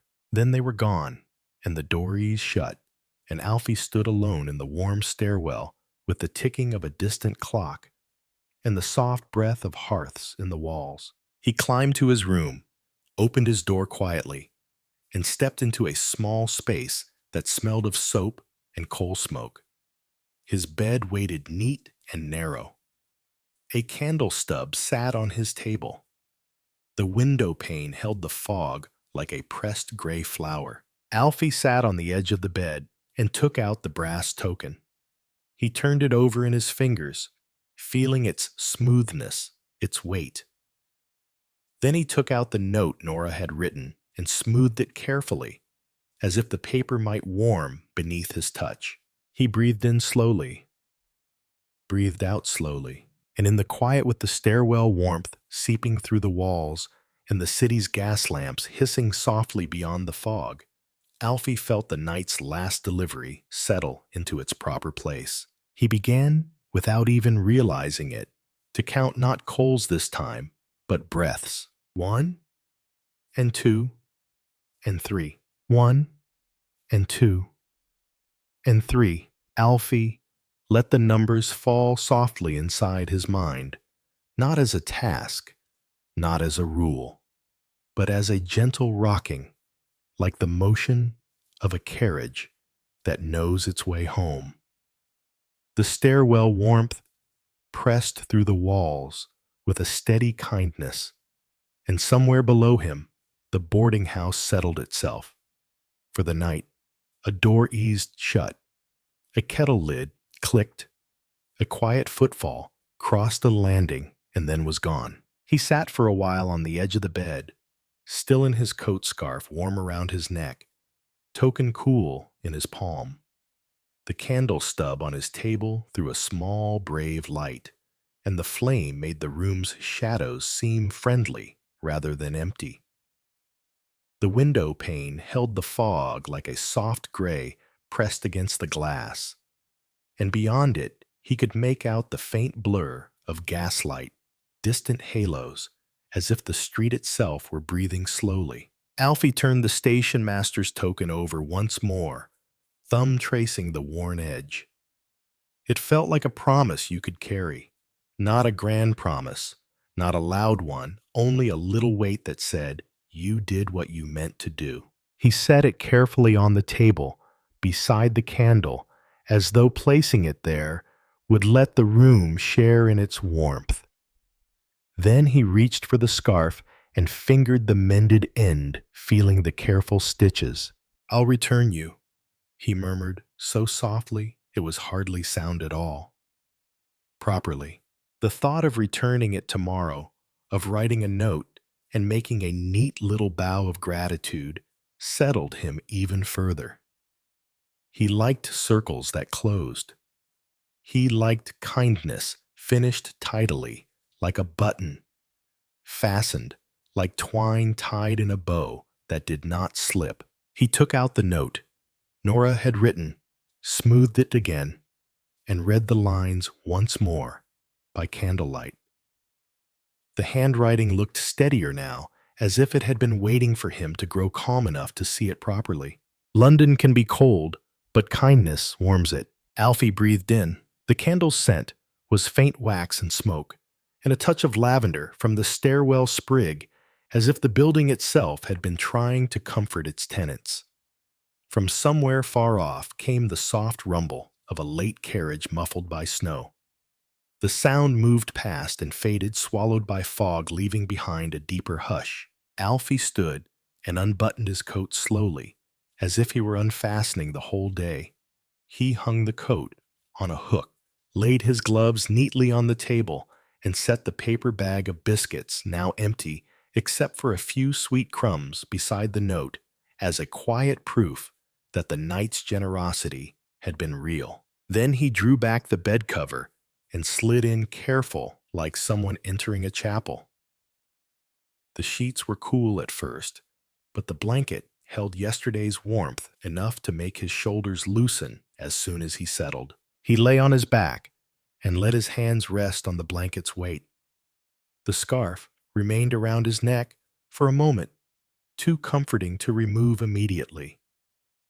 He listened to his own breathing, to the distant tick of some clock in the house, to the quiet shifting of the fire's warmth, moving through the walls like a slow tide. 1 and 2 and 3. His eyelids grew heavier, but his mind still held the night's images, gentle and bright, against the fog, the waiting room stove glowing like a small sun, Mrs. Blatch's window seat with the kettle simmering, Fagin's shop with its shelves of patient objects, Mrs. Larkin's room, and the brass button warming in her hand. And beneath those images was a softer thread that tied them all together. The idea that waiting could be made bearable by small, steady things. A cup of tea, a shared bun, a lantern in the fog, a hand that did not hurry. Alfie turned onto his side and at last slipped the scarf from his neck and folded it carefully on the table. He placed the token beside it, as if the two belonged together, for the night, the borrowed warmth, and the earned proof. He blew out the candle. Darkness did not rush in. It settled. The fog outside the window made the world dim and safe, and the gaslight beyond it glowed faintly, like a watchful eye half closed. Alfie's thoughts drifted, then caught on a single line. Mrs. Larkin had spoken his father's railway button, and the belief that every train arrives in the end if you give it time. He imagined a train rolling into a platform, softly wheels whispering on the rails, steam sighing rather than hissing. He imagined doors opening and people stepping down into warmth and lamplight, their waiting ending not in a jolt, but in a gentle ease.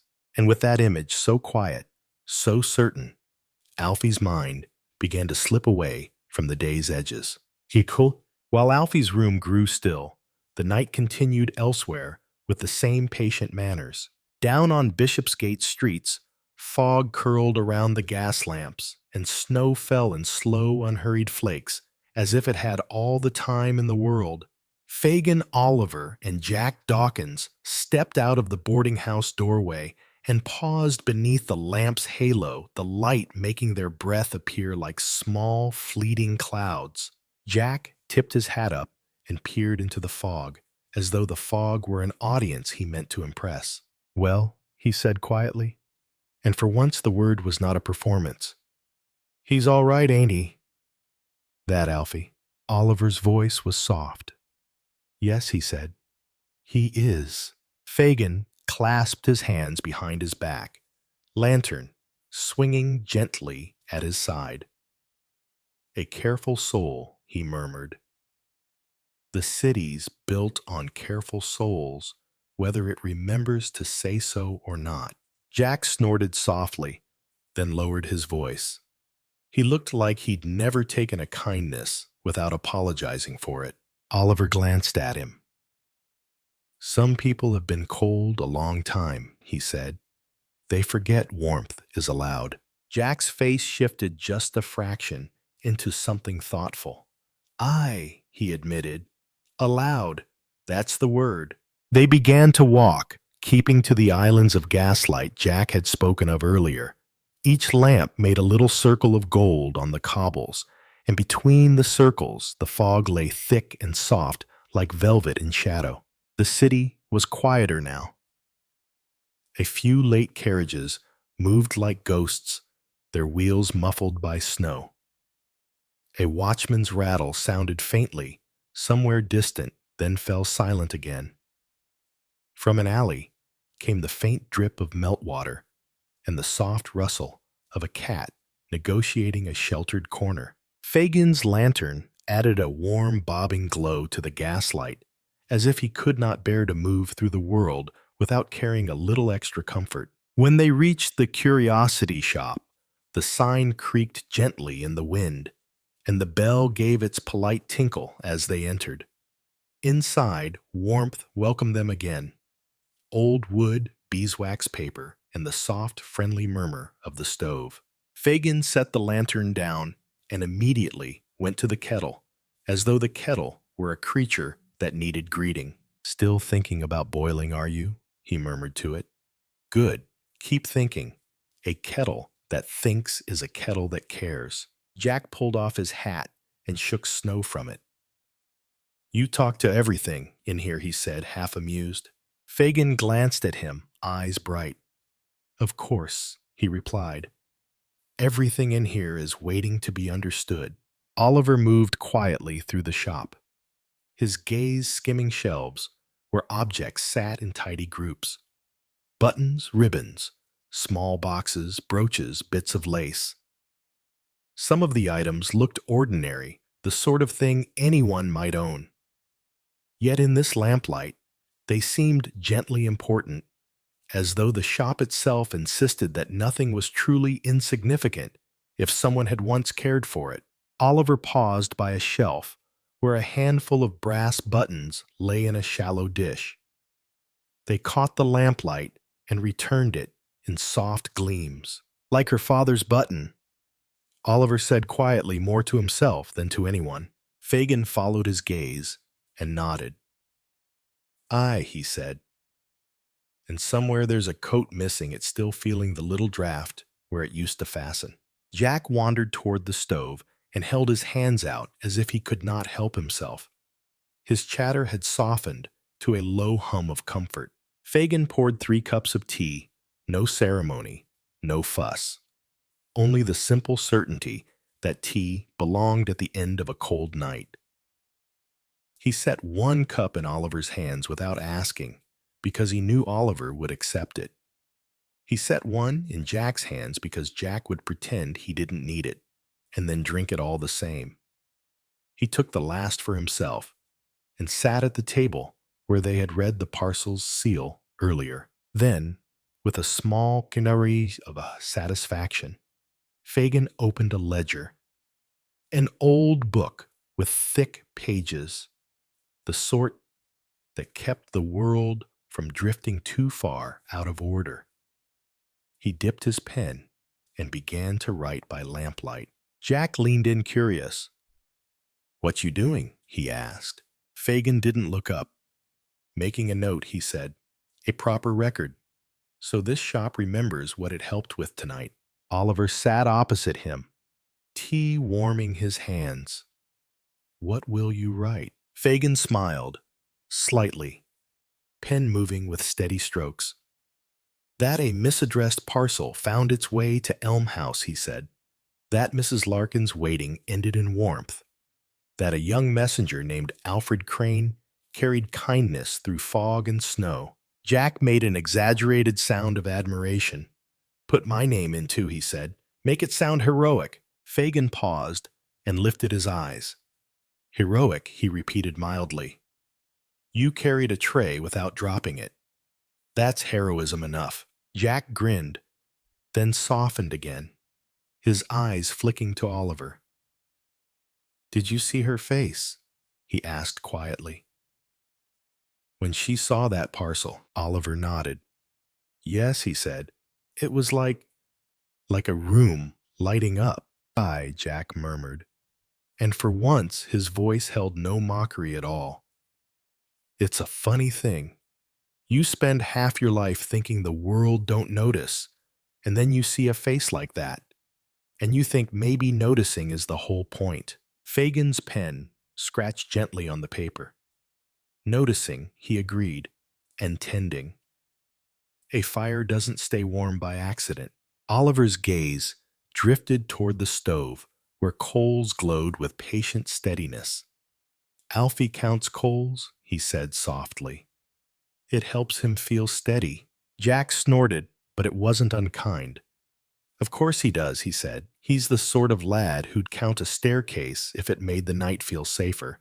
Fagin smiled, then without looking reached into a small tin and set something on the table. 3 small lumps of coal, clean and dry as if chosen with care. Oliver blinked. Coal. Fagin tapped them lightly with a finger. A little symbol, he said. We counted them by the stove earlier, didn't we? And then we shared the warmth without counting who deserved what. That's how it ought to be. First you count, so you know what you have. Then you share, so the counting doesn't make you stingy. Jack stared at the coal lumps as if they were philosophical arguments. You're a strange old gentleman, he declared. Fagin sipped his tea. Thank you, he said pleasantly. Oliver smiled. It's true, he murmured. At first the warmth feels scarce, like you must hold it tight. But when you share it, it feels like there's more of it. Jack pretended to shiver dramatically. Careful, Oliver, he said. You'll have us all talking like poets again. Oliver's smile deepened, and in the lamplight his face looked peaceful. It's only the truth, he said.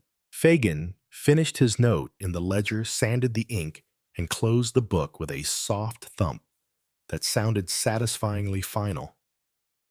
Then he stood and began to move around the shop, setting things in order, not because they were messy, but because he liked the feeling of putting the world to rights in small ways. He straightened a row of keys. He nudged a tin of buttons into alignment. He adjusted a curtain so the draft stayed out and the warmth stayed in. Jack watched him teacup empty now, and his restlessness returned in small fidgets. So he said, trying to sound casual, what happens to a lad like Alfie? He keeps running parcels through fog forever. Fagin paused, hand on a shelf. He looked thoughtful. Perhaps for a while, he said. And perhaps one day he'll find work that's less cold. Or perhaps he'll simply become the sort of man who knows how to bring warmth wherever he goes. That's a kind of work, too. Oliver's eyes were distant, as if he were imagining Alfie older, steadier, still conscientious. He'll write that note, Oliver said quietly, about the scarf. Jack tilted his head. You reckon? Oliver nodded. Yes. He likes to finish kindness neatly. Fagin smiled, pleased. Then Mrs. Larkin will have her scarf back, he said, and perhaps she'll keep the note in a drawer and take it out when the waiting feels heavy again. And that, my boys, is how small things become large without anyone raising their voice. The shop settled into late-night stillness. Outside, the fog pressed close, and the snow continued its slow descent. Inside, the stove ticked, the kettle cooled, the shelves held their patient objects like a quiet audience. At last, Fagin clapped his hands softly once, like a book closing on a good page. "Time," he said. "Even the kindest night must go to bed." Jack yawned theatrically, then softened the act into something real. "I could sleep for a week," he admitted. Oliver rose calm as ever. "Good night, sir," he said to Fagin. Fagin's eyes warmed. "Good night, Oliver," he replied, and there was something in his tone like a hearth's steady glow. Then he looked at Jack. "And good night to you too, you restless sparrow." Jack tipped his hat. "Good night, sir," he said, and though he tried to make it breezy, the warmth in it was plain. They stepped back, out into the fog. The shop door closed behind them with a gentle click. The gas lamps floated like golden moons, and the city seemed to breathe slower now, as if it were settling under its own blanket of snow. Jack and Oliver walked together for a while, their footsteps quiet on the cobbles. At the corner where they would part, Jack paused and shoved his hands into his pockets. "You think," he said, voice low, "that waiting ever stops?" Oliver considered breath misting in the lamplight. "Maybe it changes," he said. "Maybe it becomes quieter, less sharp, like snow on a street. It's still there, but it makes everything softer." Jack stared at the fog, as if he were trying to see his own future in it. Then he nodded once. "Aye," he murmured, "softer. I could do with that." Oliver's smile was small and steady. "You're allowed," he said. Jack huffed a laugh. "There you go again with allowed." Oliver's voice stayed gentle. "It matters," he said simply. They parted with a nod and a quiet good night, and the fog closed in behind them, soft as a curtain. And back in his small room, Alfie, unaware of the ledger entry, unaware of the coal lumps lined up like a symbol on Fagin's table, slept with the stillness of someone who had carried warmth through the night and at last had learned to set it down. His breath moved in slow, even waves. The stairwell warmth held the room like a quiet hand. The gaslight beyond the fog dimmed and brightened as snow drifted past, and the whole of Victorian London seemed to settle into patient rest, as if the city itself were counting its coals and finding in their steady glow a gentle permission to sleep. In the very early hours, when the city had not yet decided whether it would wake or simply roll over and keep dreaming, the fog began to thin in certain places, not all at once, not dramatically, but in the slow, courteous way of curtains being drawn back an inch to let a little light test the room. Snow still lay on ledges and railings, and in the hollows of cobbles where footprints had pressed it down. The gas lamps hissed more softly now, their flames smaller, as if they too were growing drowsy. Somewhere, a lamplighter moved along a street like a quiet shepherd of light, checking each lamp with a practiced hand, coaxing it to last until the day could take over. And in Alfie Crane's small room, the stillness held. His sleep was not the heavy, uneasy kind that leaves you feeling as though you've been running in a dream. It was the kind of sleep that arrives when something has been set right, when the mind can stop holding itself on alert. His breath rose and fell in a slow rhythm, and the warmth from the stairwell hearths kept the room from cooling too sharply. The fog beyond the window made the outside world feel far away, like a story happening in another room. When he did wake, it was not with a start. It was with a small shift of awareness, like a kettle beginning to think about boiling. He blinked into the dimness and listened. Tick, tick, tick. The boarding house clock steady and faithful. A faint creak in the stairwell as someone below turned in bed or padded to fetch water. And then beneath it all, the soft memory of the night, the parcel on the table, Mrs. Larkin's trembling hands, the brass button warming as if it carried the country's sunlight inside it. Alfie lay still a moment, letting the memory sit beside him the way Oliver had sat beside him at the stove. He did not rush to stand. He did not rush to be useful. For once, he allowed himself the simple luxury of being warm under a blanket while the city was still half asleep.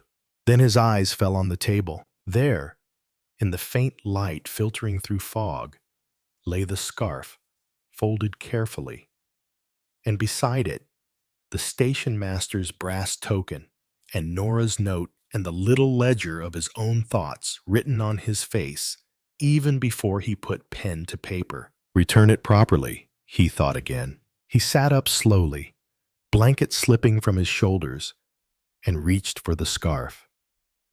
The wool felt soft and honest, the kind of cloth that did not pretend to be grand.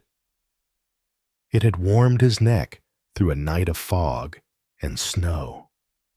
It deserved to be returned with thanks, not simply dropped back into someone's hands as though it were an item borrowed without feeling. Alfie lit his candle stub, shielding the flame with his hand until it steadied. The little light made the room feel cozy even at this early hour. He pulled a scrap of clean paper from his bag. He always kept some for addresses and delivery notes, and found his pencil. He sat at the table and wrote slowly, careful with each letter. His handwriting was not fine, but it was neat, and neatness was its own kind of respect. Mrs. Larkin, thank you kindly for the loan of your scarf and for your jam, and for letting me bring the parcel to your door. I am glad it found you at last. The scarf kept me warm all the way, and I return it with gratitude.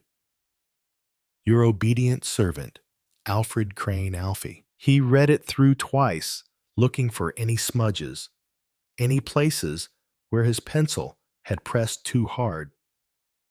Then he folded the note and tucked it into the scarf's fold, as if placing a warm coal into a pocket. Only then did he dress quietly efficiently, buttoning his shirt, pulling on his trousers, smoothing his hair with a damp hand so it lay down like a sensible thing. He did not feel hurried. He felt composed.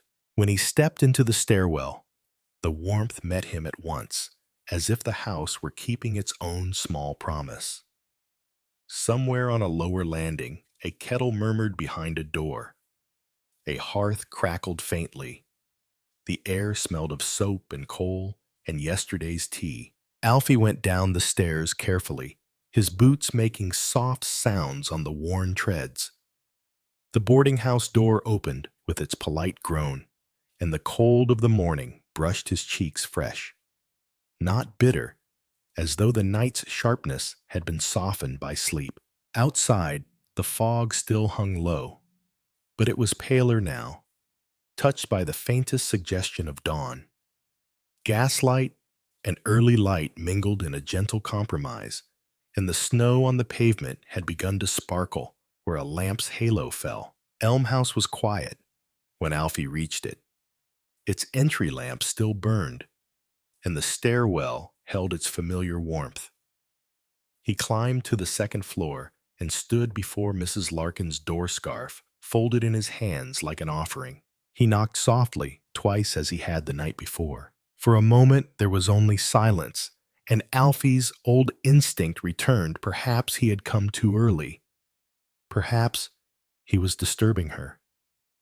Perhaps he ought to slip the scarf through some gap and go away unseen. But then he heard movement, slow, careful, the sound of someone rising with more peace than before. The door opened a little, and Mrs. Larkin appeared, her hair loosely pinned a shawl about her shoulders. When she saw Alfie, her face changed at once. Surprise, then recognition, then a warmth that made her eyes shine in a quieter way than tears.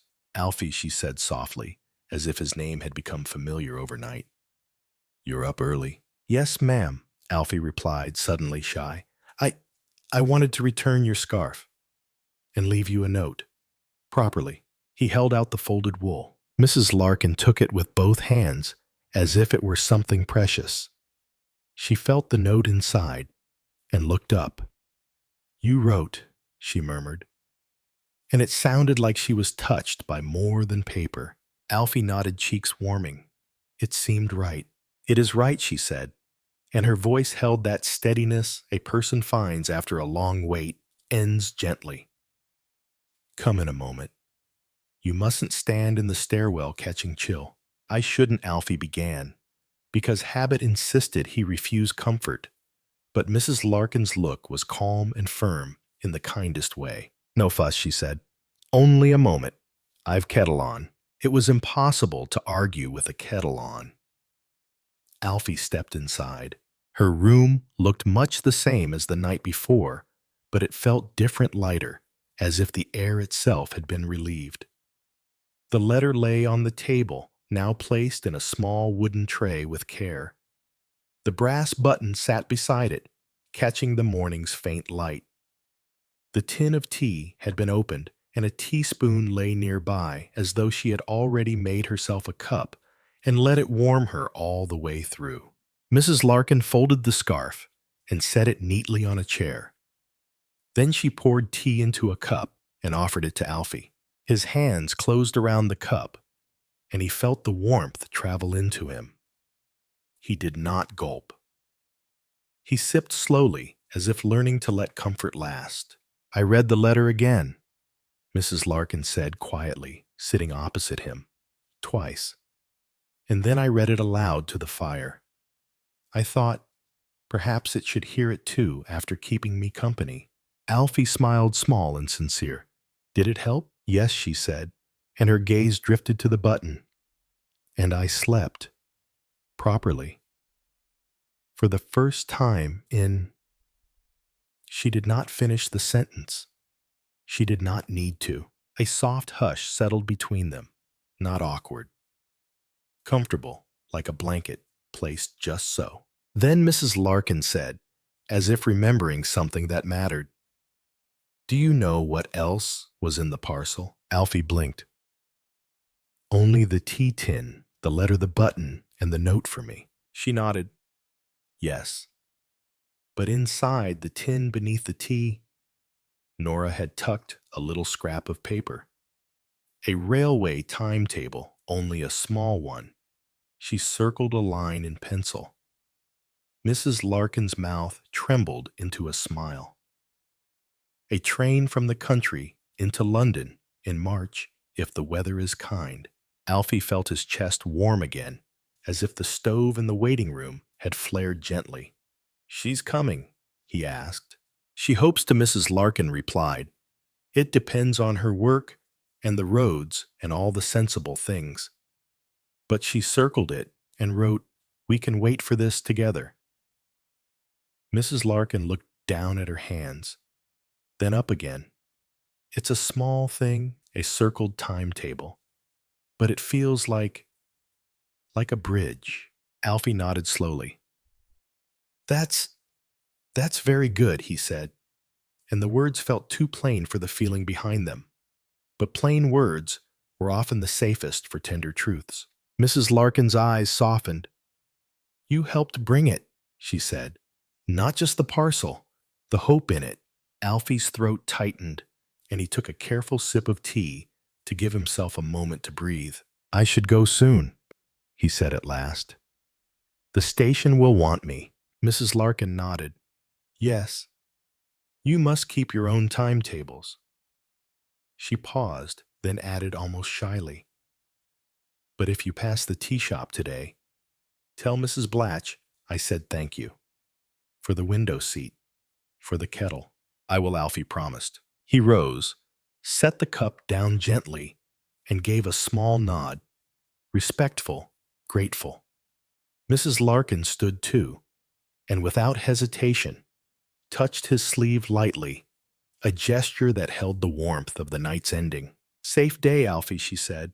You too, ma'am, he replied, and meant it with a steadiness he hadn't possessed yesterday. He stepped out into the stairwell again, and as he descended, he noticed, because he was noticing more now, the way the building's warmth lingered on the banister, the way a candle stub on the landing had melted into a gentle puddle and then hardened like time made visible. Outside, the fog had lifted a little more. The snow still lay, but it looked less like a barrier and more like a quiet decoration, softening the city's edges. The gas lamps remained lit, but their light no longer dominated. Dawn was arriving pale and patient, as though it did not wish to startle anyone awake. Alfie walked toward the tea shop with an unhurried pace. He did not have to rush. The day was only beginning, and he had learned something important about beginnings. They did not need to be seized. They could be welcomed. Mrs. Blatch was already inside, moving with her capable efficiency, wiping down tables, setting cups in neat lines. The kettle, true to its reputation, simmered steadily, sending up a thin thread of steam like a soft signal. When Alfie entered, Mrs. Blatch looked up, eyes sharp, then softened as she recognized him. Well, she said, folding her arms, if it isn't the parcel boy. Did it find its nest? Yes, ma'am, Alfie replied, and his voice held quiet satisfaction. Elm House. Mrs. Larkin. She was very grateful. Mrs. Blatch made a small sound, half huff, half relief. Good, she said briskly. I've been wondering. Not that I'd admit it to anyone who'd make a fuss. Alfie nodded toward the window seat. She asked me to thank you, he said, for keeping the seat and the kettle.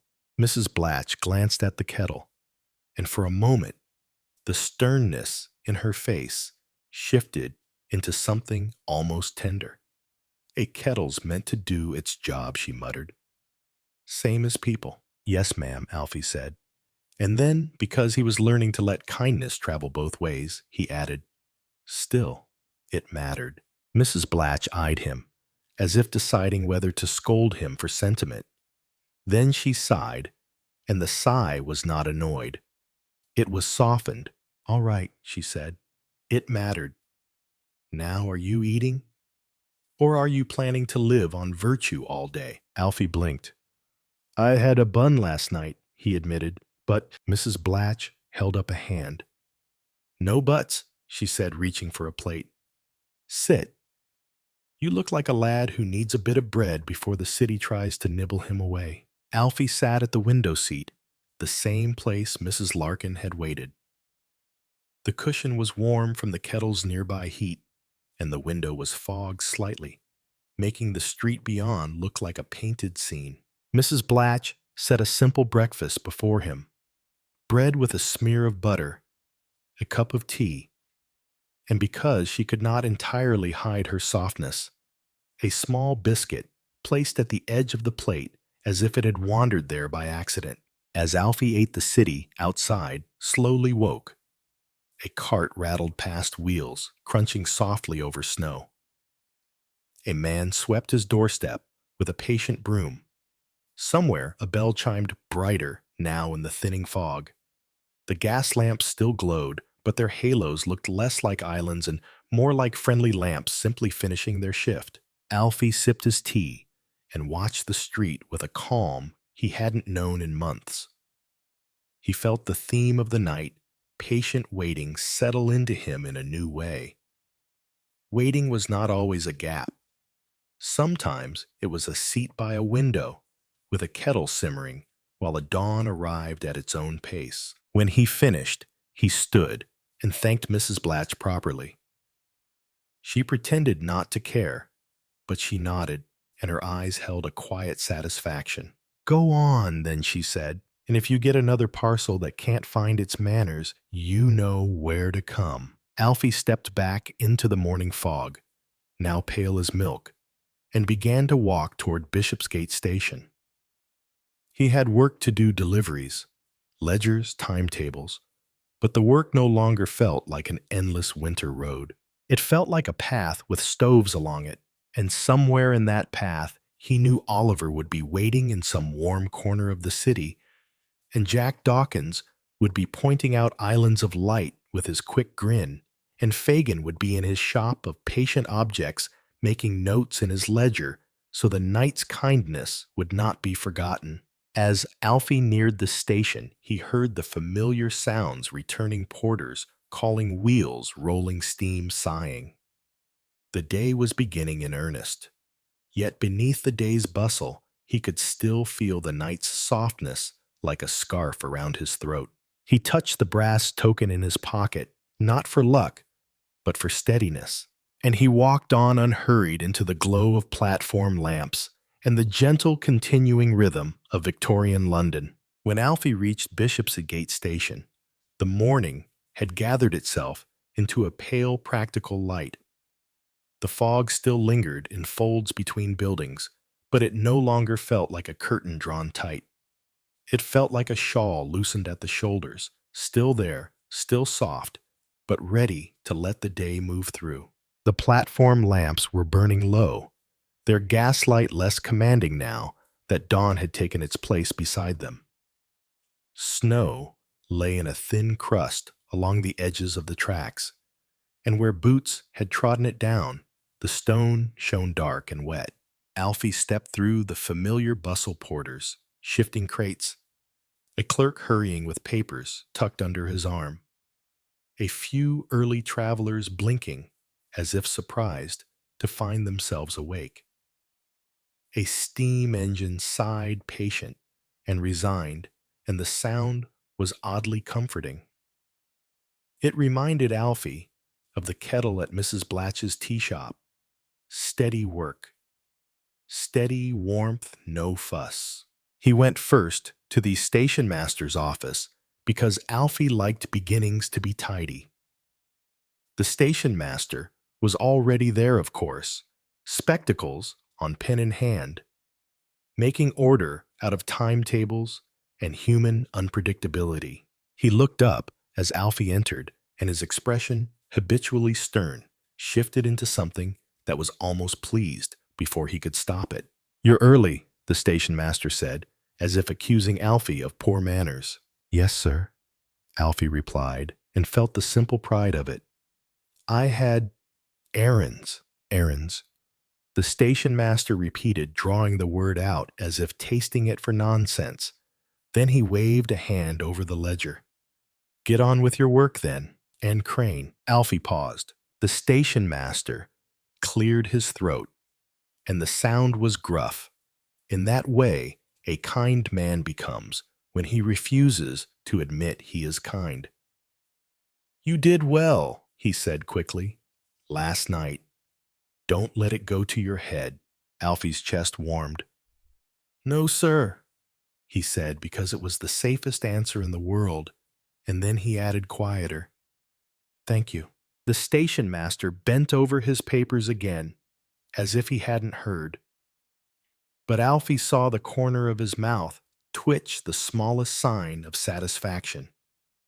And that was enough. He set to work with the same quiet conscientiousness he always had, sorting messages, carrying small parcels, from one desk to another, fetching a stamped form for a clerk who looked as though forms had been invented purely to torment him.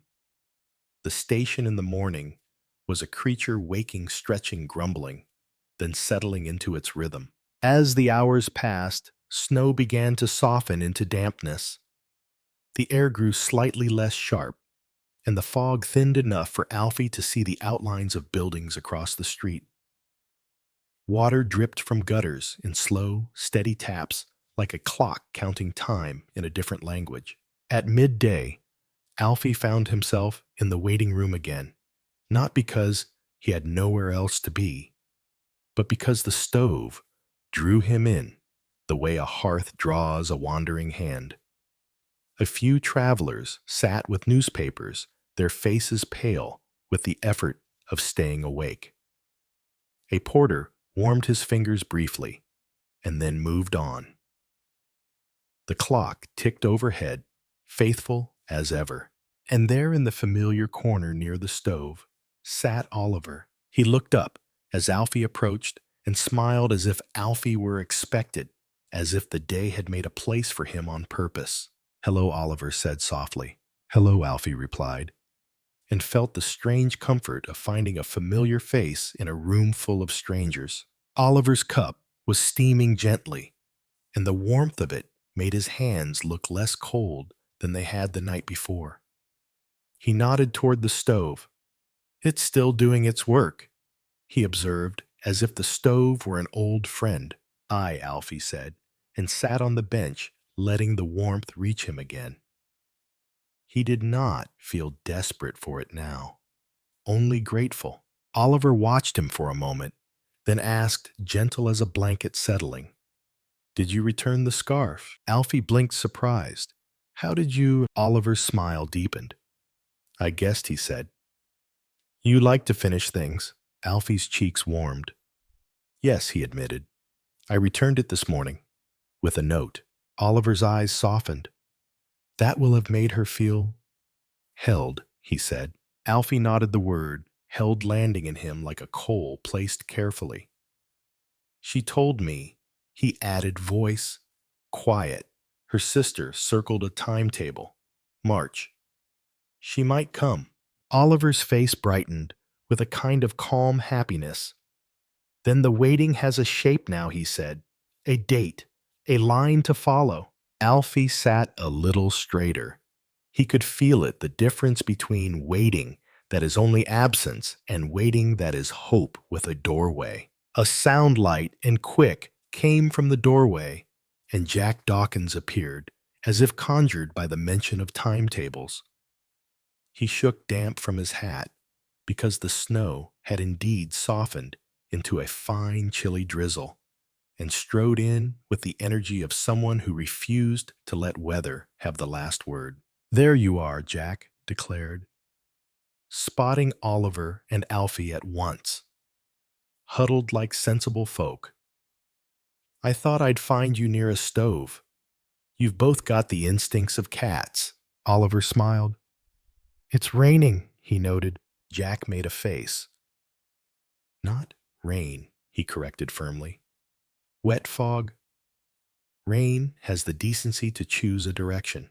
Alfie found himself smiling again, and it struck him softly, almost like an unexpected kindness, that laughter could be warm too. Jack slid onto the bench opposite as if he belonged there. He pulled a small paper parcel from his coat pocket and set it on his knee with a mysterious air. "What's that?" Alfie asked. Jack's grin widened. "A contribution," he said proudly. "From Mrs. Blatch. I popped in for a cup, and she shoved this at me like it was a matter of national importance. Biscuits." She said. Jack lowered his voice and imitated Mrs. Blatch's brisk tone with surprising accuracy. "If you see that polite messenger boy, make sure he eats something. He's too thin for January." Alfie's chest warmed at the thought of Mrs. Blatch worrying in her own stern way. She didn't say that, he muttered, though he could almost hear it. "Oh, she did," Jack insisted. "Word for word. I've got a memory like a trap, I have." Oliver's eyes crinkled with amusement.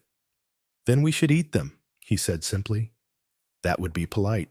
Jack tore the paper open with care, surprisingly careful, and revealed a handful of biscuits, plain and honest, the sort that tasted of butter and steady comfort. He offered them around. Alfie took one, feeling again that old awkwardness at accepting. But the awkwardness was less sharp now. He had begun to learn that kindness did not always need to be earned by suffering first. Sometimes it could simply be taken warmly and gratefully, like tea offered when you are cold. As they ate, The waiting room settled into a quieter hum. The rain, wet fog, if Jack had his way, tapped softly at the windows. The stove ticked. The clock measured time without hurry. And then Fagin appeared as naturally as if the station were an extension of his shop. He stood in the doorway for a moment, peering over the rim of his spectacles. Had he always worn them? Perhaps he had. Perhaps Alfie had only noticed now. Then he strode in with a brisk little shake of his coat, scattering damp, as if dismissing it. "Ah," Fagin said warmly.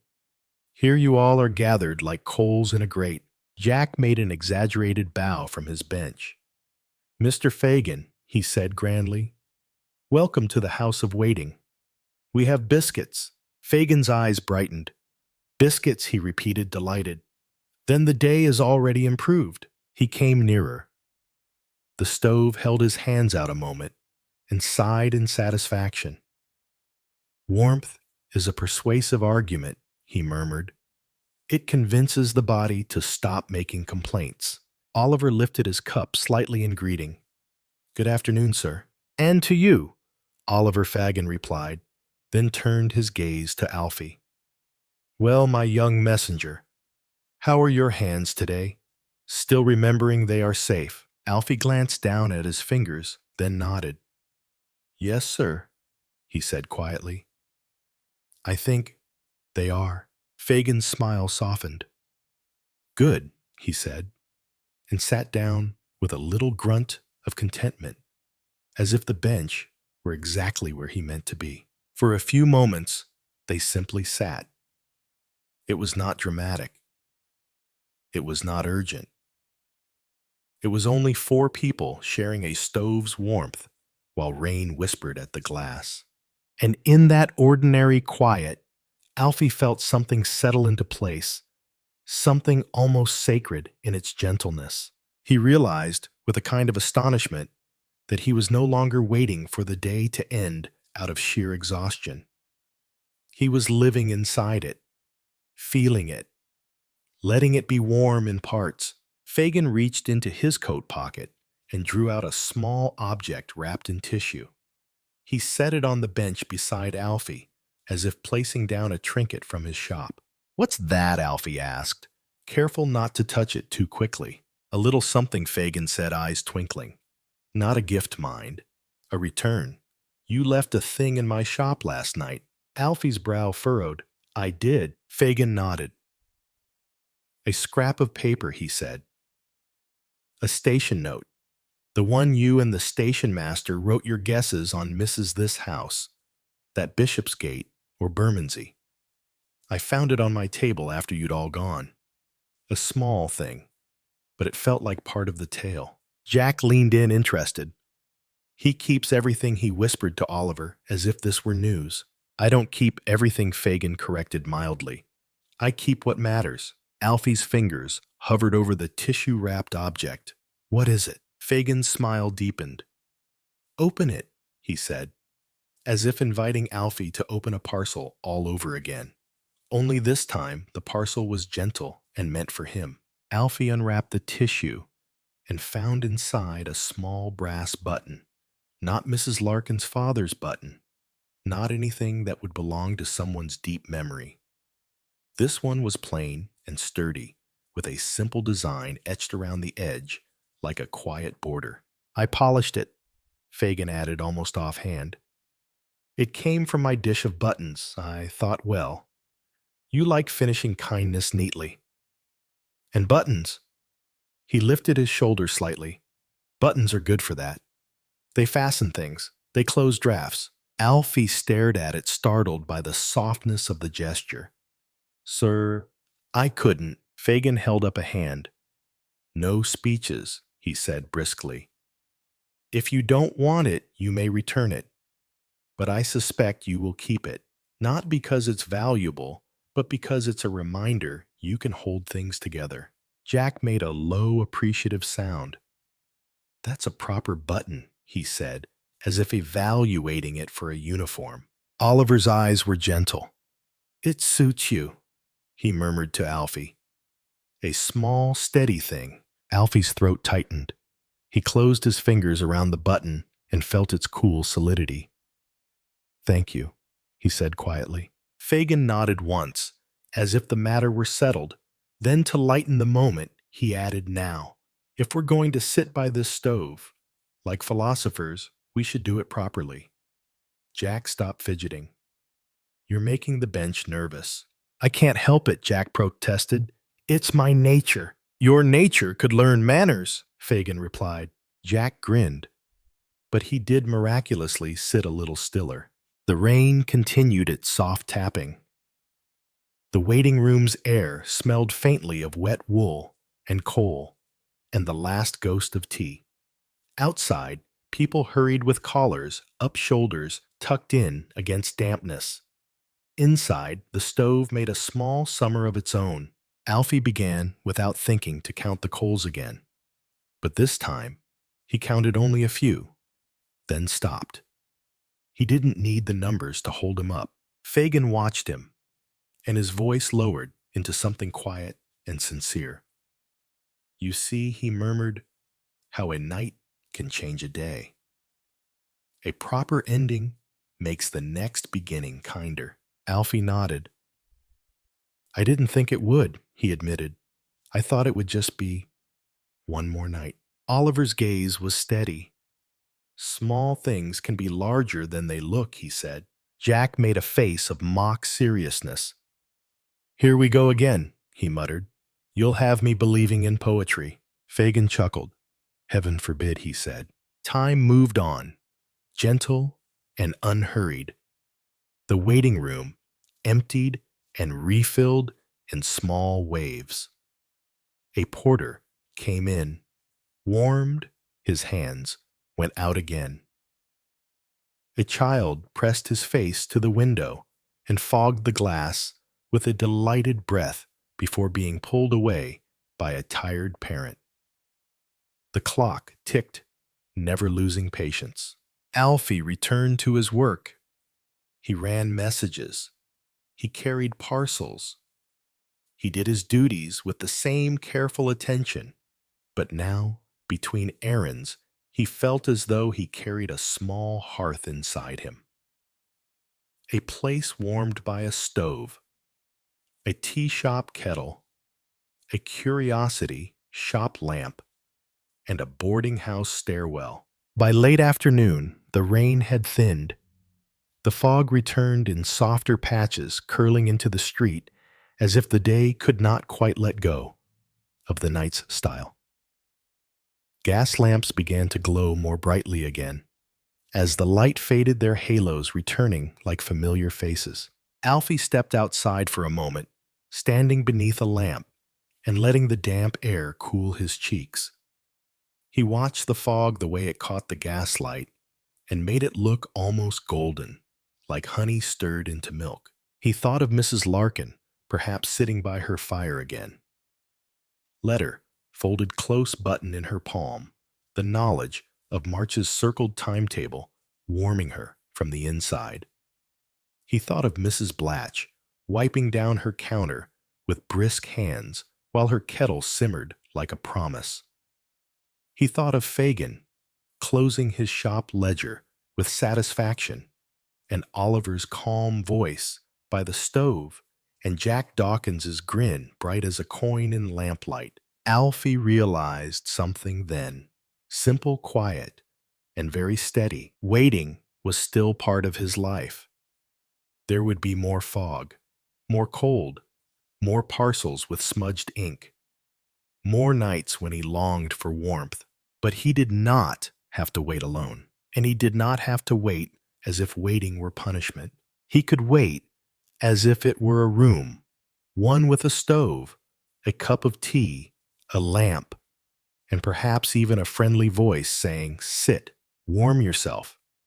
Let the day loosen its grip." When he returned to the station, the platform lamps were brighter now, and the fog had thickened enough to make the city feel tucked in again. The station master called his name once briskly, and Alfie went to answer, moving with the calm competence of someone who knew where he belonged. As evening settled, and the station's bustle softened into a quieter rhythm, Alfie found himself passing the waiting room once more. The stove glowed steadily, and somewhere inside a kettle borrowed from the refreshment stall, perhaps murmured faintly, as if the room had learnt from the night before that warmth liked company. Alfie paused at the doorway and looked in. Oliver was there again, seated by the stove, calm as ever. Jack was perched on the bench, trying to whistle softly without drawing attention to himself. Fagin stood near the window, peering out at the fog, as if reading it like a story. They looked up as Alfie lingered. Oliver smiled. Jack lifted 2 fingers in a salute. Fagin nodded, eyes bright, with a gentle welcome. And Alfie, quiet, conscientious, and now softly steadied, stepped inside, letting the stove's warmth meet him, and letting the night, with its fog and gaslight and hearth thoughts, gather around him like a familiar, kindly shawl. Alfie stepped fully into the waiting room, and the stove greeted him with its steady ticking, as if it were pleased to be trusted again. The air held that familiar blend of damp wool and coal smoke, softened by the faint, friendly ghost of tea. Outside, the fog pressed close to the windows, and the platform lamps floated in it like gentle moons. Oliver shifted slightly to make room on the bench.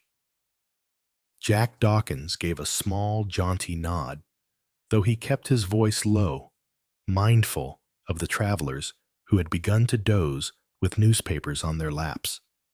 Fagin stood near the window, hands clasped behind his back, looking out as if the fog were a page and he could read its ink. "Evening settling," Fagin murmured without turning. "See how the light changes? The day stops arguing and lets the lamps do their work." Alfie sat feeling the warmth creep toward him before he even held his hands out. He rested his palms on his knees, instead letting his body understand quietly that it was safe to be still. Jack leaned in, voice lowered to a stage whisper. "We've been waiting for you," he announced, as if Alfie were a guest of honor, and the waiting room a drawing room in some grander part of London. Oliver smiled. "Not in a troubling way," he added gently. "Only in the way you wait for a kettle to sing." "Aye," Jack said, pleased. "A kettle with legs." Alfie's mouth quirked into a small smile. "I'm here," he said, and something inside him softened at the simplicity of it. For a few minutes, they sat in quiet companionship. The stove ticked. The clock counted time without hurry. Someone in the corner shifted inside, then settled again, as if the warmth had persuaded them to stop resisting sleep. Fagin turned at last and came to the bench, lowering himself with a small, contented grunt. His eyes moved across the 3 boys, Oliver calm as ever, Jack bright and restless, even in stillness, Alfie quiet and steady, and his expression held a warmth that was neither sentimental nor dramatic, only true. "I've been thinking," Fagin said softly. Jack groaned under his breath, the sound affectionate. "Here it comes." Fagin ignored him with practiced ease. "About your parcel," he continued, "and about what it did without meaning to." Oliver's gaze lifted. Alfie listened, feeling the words settle in him like the first warmth of tea. "A parcel," Fagin said, "is meant to travel from one set of hands to another. Simple business. But sometimes, if it's misaddressed, it makes a little path of kindness where none existed a moment before. The station master's worry, Mrs. Blatch's kettle, Mrs. Larkin's waiting, Nora's note. Your stove here, sharing buns with strangers." He let the list trail away not as a tally, but as a gentle wonder. Jack's voice quieted. "You mean it stitched people together?" he said, more thoughtful than he would ever admit to being. Fagin nodded. That's it, he said. It's stitched. Alfie's fingers brushed the brass token in his pocket. The metal felt warm now, as if it had lived there long enough to learn his heat. Oliver spoke softly, as if finishing the thought with a thread of his own. And it made waiting kinder, he said. Not smaller, just kinder. Jack huffed a small breath. Waiting, he said, rolling the word around as if testing it. I used to think waiting was what happened when nothing happened. Like being left behind. Fagin's eyes stayed on him patient. Jack looked down at his hands. But last night, he admitted waiting was sitting by a stove with tea and biscuits, and someone's face looking relieved. And he stopped, then forced the rest out, as if it were a coin he didn't want to spend. And someone saying, I helped. Oliver's expression softened, and he offered no speech, only presence. Fagin's voice was gentle. That's the difference, he said. Waiting can be abandonment if the world is hard. Or it can be patience if the world is tended. Alfie swallowed. I still don't like waiting, he said, honestly, surprised at himself for speaking so plainly. But I don't fear it the same now. Fagin's smile was faint and warm. No one needs to love it, he said. Only to know it won't swallow them whole. The waiting room door opened, then letting in a soft breath of fog and damp air. And a porter entered, with a crate balanced on his shoulder. He glanced at the stove longingly, then at the group, then gave a small nod as if acknowledging a quiet fellowship. He set down the crate, warmed his hands briefly, and moved on. It was such an ordinary moment that it felt oddly like a blessing. Oliver lifted his cup empty now, but still held as if it carried warmth by memory. Alfie, he said. Will you be all right tonight? Alfie nodded. Aye, he said. I've got the stairwell warmth, and I've got the thought of it. He tapped his pocket lightly where the token and button rested. The proof. Jack straightened and tried to turn the tenderness into mischief. If you ever get another parcel with writing like a spider ran through ink, he said, you come find me. I'll interpret it. I'm fluent in smudges. Fagin chuckled. Fluent in smudges, he repeated. That should be on a business card. Jack blinked. What's a never mind? I should have a card, though. Jack Dawkins, professional direction giver specialist in fog. Oliver's smile deepened. I think you already are, he said. Jack pretended to look offended by sincerity, then fell quiet again, the warmth of being known settling over him. The clock ticked on. Outside, a train sighed and shuffled along the rails, not in a rush, only moving because it was time. At last, Fagin rose and gave a small stretch. Right, he said, briskness, returning like a coat buttoned up. The night's deepening, and I must see to my shop. Objects get lonely, you know, when the lamps are turned down. Jack stood too. I'll walk with you, he said quickly, as if reluctant to let the warmth end too abruptly. Oliver rose more slowly. I'll come part way, he said. Then he looked at Alfie. And you should go home, he added, calm and firm. Let your body rest. Alfie felt a tug of reluctance he had grown used in only a day to the comfort of this little circle by the stove. But he also felt the truth of Oliver's words settle in his bones. Rest was not something to earn by exhaustion. It was something to accept while it was offered. I will, he said. They walked out together, beneath the platform lamps. The fog wrapped around them at once, soft and familiar now, and the gaslight made halos above their heads like gentle crowns. The damp air carried a faint memory of snow, cool, clean. though now it was more mist than flake, more rain remembered than winter insisted. They parted at the station steps. Fagin placed a hand briefly on Alfie's shoulder, light, steady, grandfatherly. "Good night, my lad," he said. "Keep your warmth. And if you find yourself waiting, make it a room. Put a lamp in it." Jack tipped his hat. "Good night, Alfie," he said, and tried for cheek but couldn't quite manage it. "Don't go losing that button. It'll be heartbroken." Oliver's smile was quiet. "Good night," he said simply. "Good night," Alfie returned, and meant it with a softness that felt new. Then he turned and walked toward his boarding house. The city's cobbles shone damp beneath the lamps. Rain, fine as breath, drifted through the fog, and each droplet caught the gaslight like a tiny bead. Curtains were drawn in windows, and behind some of them, Alfie could see the faint glow of hearth fire, the warm flicker that made the cold streets feel less absolute. When he reached his boarding house, the stairwell warmth met him like a familiar hand.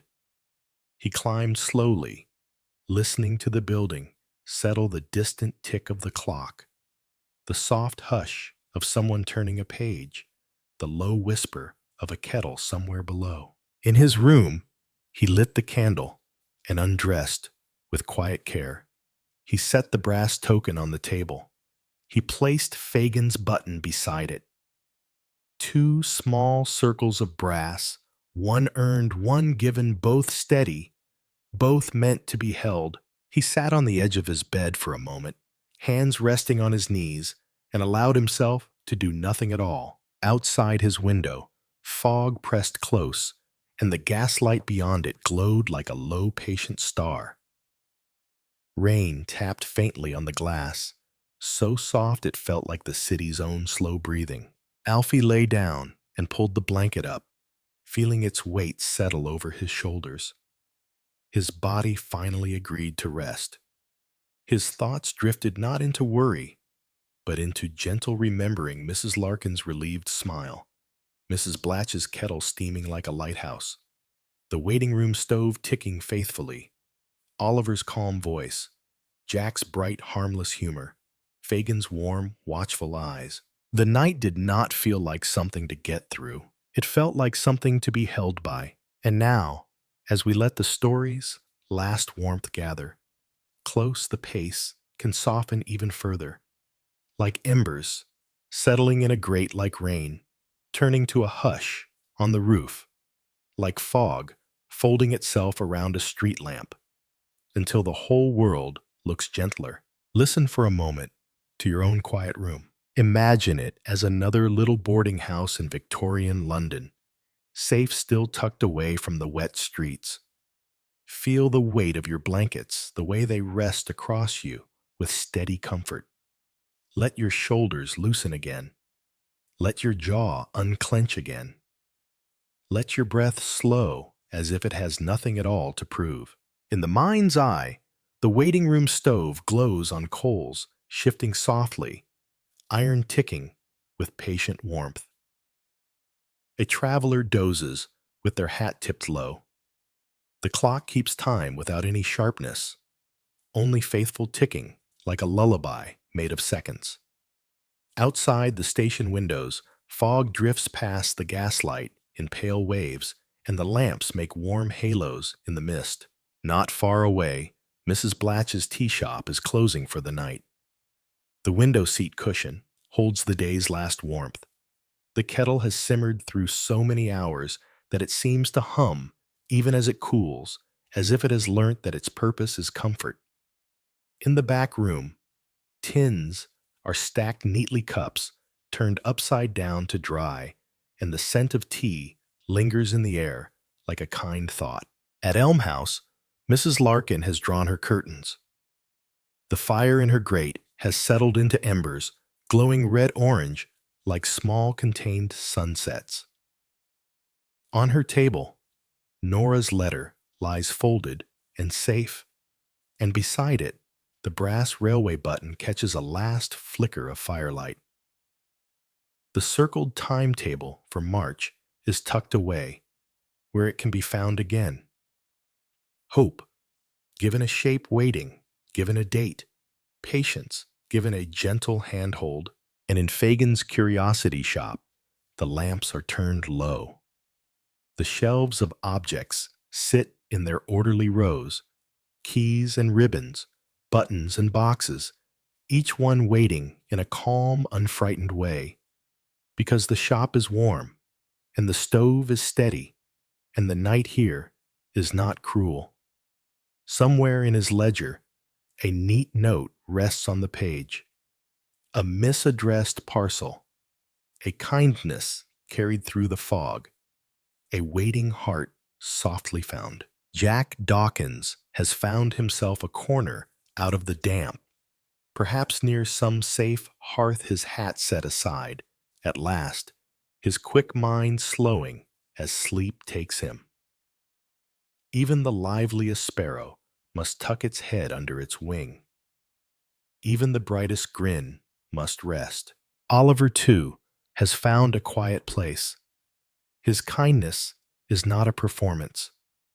It is simply the way he moves through the world, calm and steady like lamplight that does not flicker when the wind nudges it.